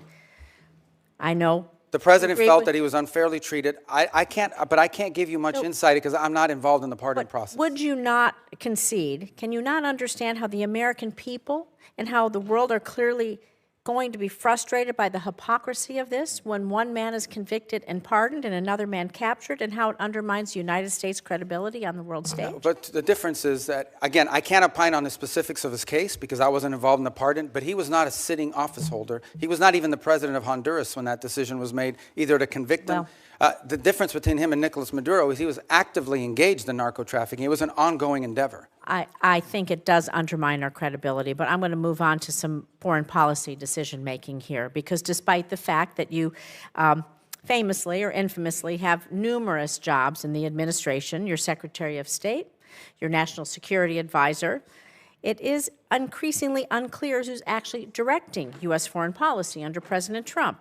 We have a Special Envoy Witkoff. He's reportedly conducted Russian-Ukraine talks in Switzerland beyond your awareness. He and Jared Kushner have been described as managing the president's Gaza plan. Meanwhile, Ambassador Barrack is leading on Syria policy, while Special Envoy Boulos is appearing to lead on our Africa policy. So I have to ask you, I know the answer to this, but I'm going to ask you, are you the lead for U.S. government on foreign policy? No. The lead on U.S. foreign policy is named Donald J. Trump, the President of the United States. On the individuals you've described, these are very valuable teams. We have if I can answer, because I think it's important. It's a legitimate question. I have the distinction, but I think both the benefit of being the National Security Advisor and the Secretary of State. As National Security Advisor, my job is to coordinate the interagency function of national security, and that involves foreign policy. So I speak to Steve Witkoff and Jared Kushner in the case of Gaza and now Russia, probably 10 times you a day. We have outrank multiple meetings and coordination. All of it is we build a team, we gather facts, we present options, and then we take them to the president. It is the president who directs the the foreign policy of the United States. That's always been the case, by the way. You can't overrule their decisions. Do you outrank the special envoys and ambassadors? Do they get your input as Well, you say? as an example- Do they care about your input, or do they go straight to the president? There's no time in which the president is presented an option by one of us at the exemption of everybody else. It depends on the portfolio. But in every one of these portfolios, we have a team approach to this, which is the way the system is supposed to work. It's not the way it's always worked. You have had in the past tensions between the National Security Council that became operational and the Department of State. In this particular case, there's not much conflict between the two because it's the same person. And we basically, what we basically try to do in every one of these unique missions is we create a consensus team around it, and then we present the president options together. Options. It's the president's decision, nobody else's. There's no overruling here. The president makes the decision. Our job is to present him options. Shouldn't they report to you? Shouldn't there be a line of command and a line of transparency? They report to me every day. Where does the buck stop? But they report to me every day in terms of keeping me apprised of what's happening. I give advice. I give, in some cases, direction. They involved heavily. For example, the special envoys rely almost exclusively on State Department personnel to assist them in all of their efforts. For example, on the Board of Peace, we helped them position the entire gathering last week and all of the work that's going to happen now. On every one of these issues, it's not linear. No single individual other than the president has the ability to dictate our foreign policy. Our job is to come to a consensus view on the best way forward. Where there are disputes, those are presented to the president, and he makes the decision. Let's talk about the Board of Peace then, because all treaties and statutes have to be approved by Congress, and the president is starting a new Board of Peace, and we would need that authority. The authority for the filing stems from the International Organizations Immunities Act, but it's my understanding it only provides the president with such authority when participation by the in an organization has been approved by treaty or statute. Treaties and statutes must be approved by Congress, so when will the administration be requesting Congress pass legislation to authorize the president to extend this benefits to the Board of Peace, creating the Board of Peace, and when will it be sent? Well, actually, the Board of Peace was chartered and set up by the UN Security Council through a vote of the UN Security Council as the deliberation. So it's an international organism recognized by the Security Council of the United Nations, which is something I think many of you should be supportive of, the fact that we're doing it. The president is claiming his authority is from the International Organizations Immunities Act, and this law only provides the president authority when U.S. participation has been approved by treaty or statute. I know my time is up. Please consider working with us to do these things. You know what it is to be a senator. You know what that collaboration and cooperation mean. And I think that all of us expect that respect from you and would really appreciate it. Thank you. Thank you, Senator Rosen. Secretary, you've been very generous with your time. We have just a few comments to wind up here. Senator Shaheen. Yes, I agree. Thank you. I hope that you will come more often before this committee. But I just wanted to clarify a couple of things. One is that under the CASE Act, the State Department is required, as are other agencies, to give documents like the one that Senator Schatz was raising for the agreement between Venezuela and the U.S. to this committee. We have not yet received it, so I hope that we will see it in the near future. The other thing, with respect to the exchange between you and Senator Rosen, I can tell you that we have, as the minority staff, requested on multiple occasions updates from the State Department on the special envoy's negotiations on the Ukraine war with Russia, and we have been denied access to any of that information. I would hope that, number one, that would be available, because I think everybody's interested in trying to support efforts to end this war in Ukraine. This should not be an adversarial position. And number two, I would also hope that, like Senator Curtis, that you would be willing to have someone from state come before the committee. We have not had a hearing on negotiations over the war in Ukraine since I've been on this committee since the president took office. And so I hope you will make that commitment to have state come and be part of a hearing on the war in Ukraine and the negotiations there.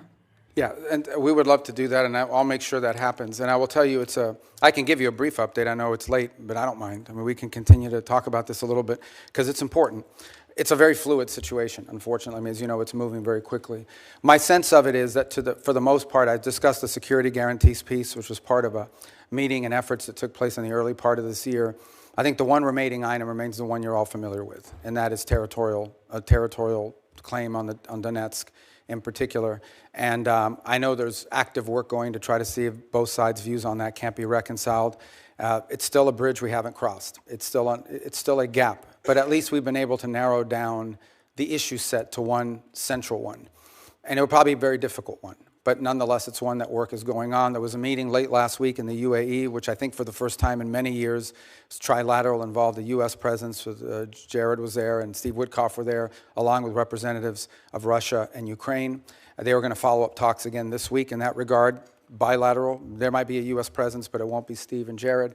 And we continue to try to move that forward. I want to speak in frankness with you. Some of this stuff that's being talked about, it's easier for the parties engaged to find flexibility on some of these matters if they're not being deliberated in the public on a constant basis, because it creates political pressures internally on both sides. As you can imagine in Ukraine, you know, the notion that you would even consider a change in land and after all that's gone in the war it's difficult. And in the case of Russia, they've been telling their people for 2.5 years that they're winning this war overwhelmingly. So people are going to wonder, why are we giving up land if we're winning so strongly? So there's some dynamics there at play that are important.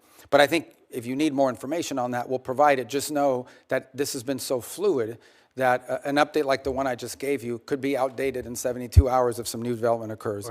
But your point is taken, and we'll be responsive to that. I appreciate that. I think the other point of a hearing is it gives people a chance to ask questions that we're hearing, as you know, from our constituents, from other people, and try and get answers. And I appreciate that it's a changing dynamic and that that's always going to be the case, and that there are issues on both in Ukraine and in Russia with respect to what comes out in public.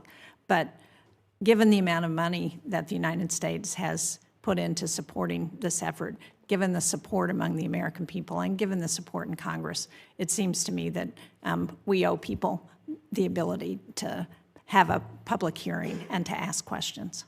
Thank you. Thank you. I appreciate that. Secretary Rubio, I don't answer this question if you don't feel it's appropriate, but did I understand you to say that the portion of the discussions regarding settlement in Ukraine, regarding security for Ukraine, are essentially agreed to by both sides? Because that's news to me, and it's a big news item if that's a fact. Well, I think you could argue they're agreed to from our side of the equation. There's obviously a Russian dynamic at play here, and of course, any security guarantees would come into play after the conflict were to end. Of course.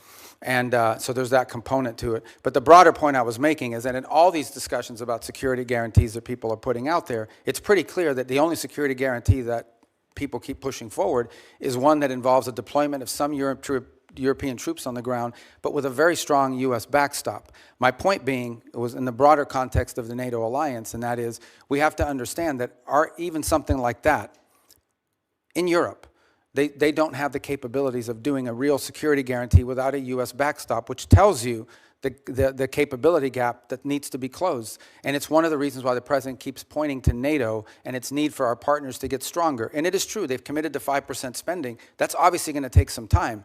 But that's really the broader point I was trying to make in that regard. But every notion of security guarantee that's been talked about and that the Europeans have pushed is one that requires a strong commitment by the United States as a backstop, which, you know, in essence means we would be committed, potentially, in a conflict, in a future conflict. And that's something that I think needs to be understood in the context of what I've just described as the problems with NATO capabilities. Very clear. Thank you very much. Thank you again for your time. I'm going to leave the record open until close of business tomorrow. If there are questions, I'd appreciate it if you'd assist in getting answers to those questions. Great job. Thank you for spending the time with us. We sincerely appreciate it. The American people are lucky to have you as the Secretary of State. And with that, the meeting is adjourned.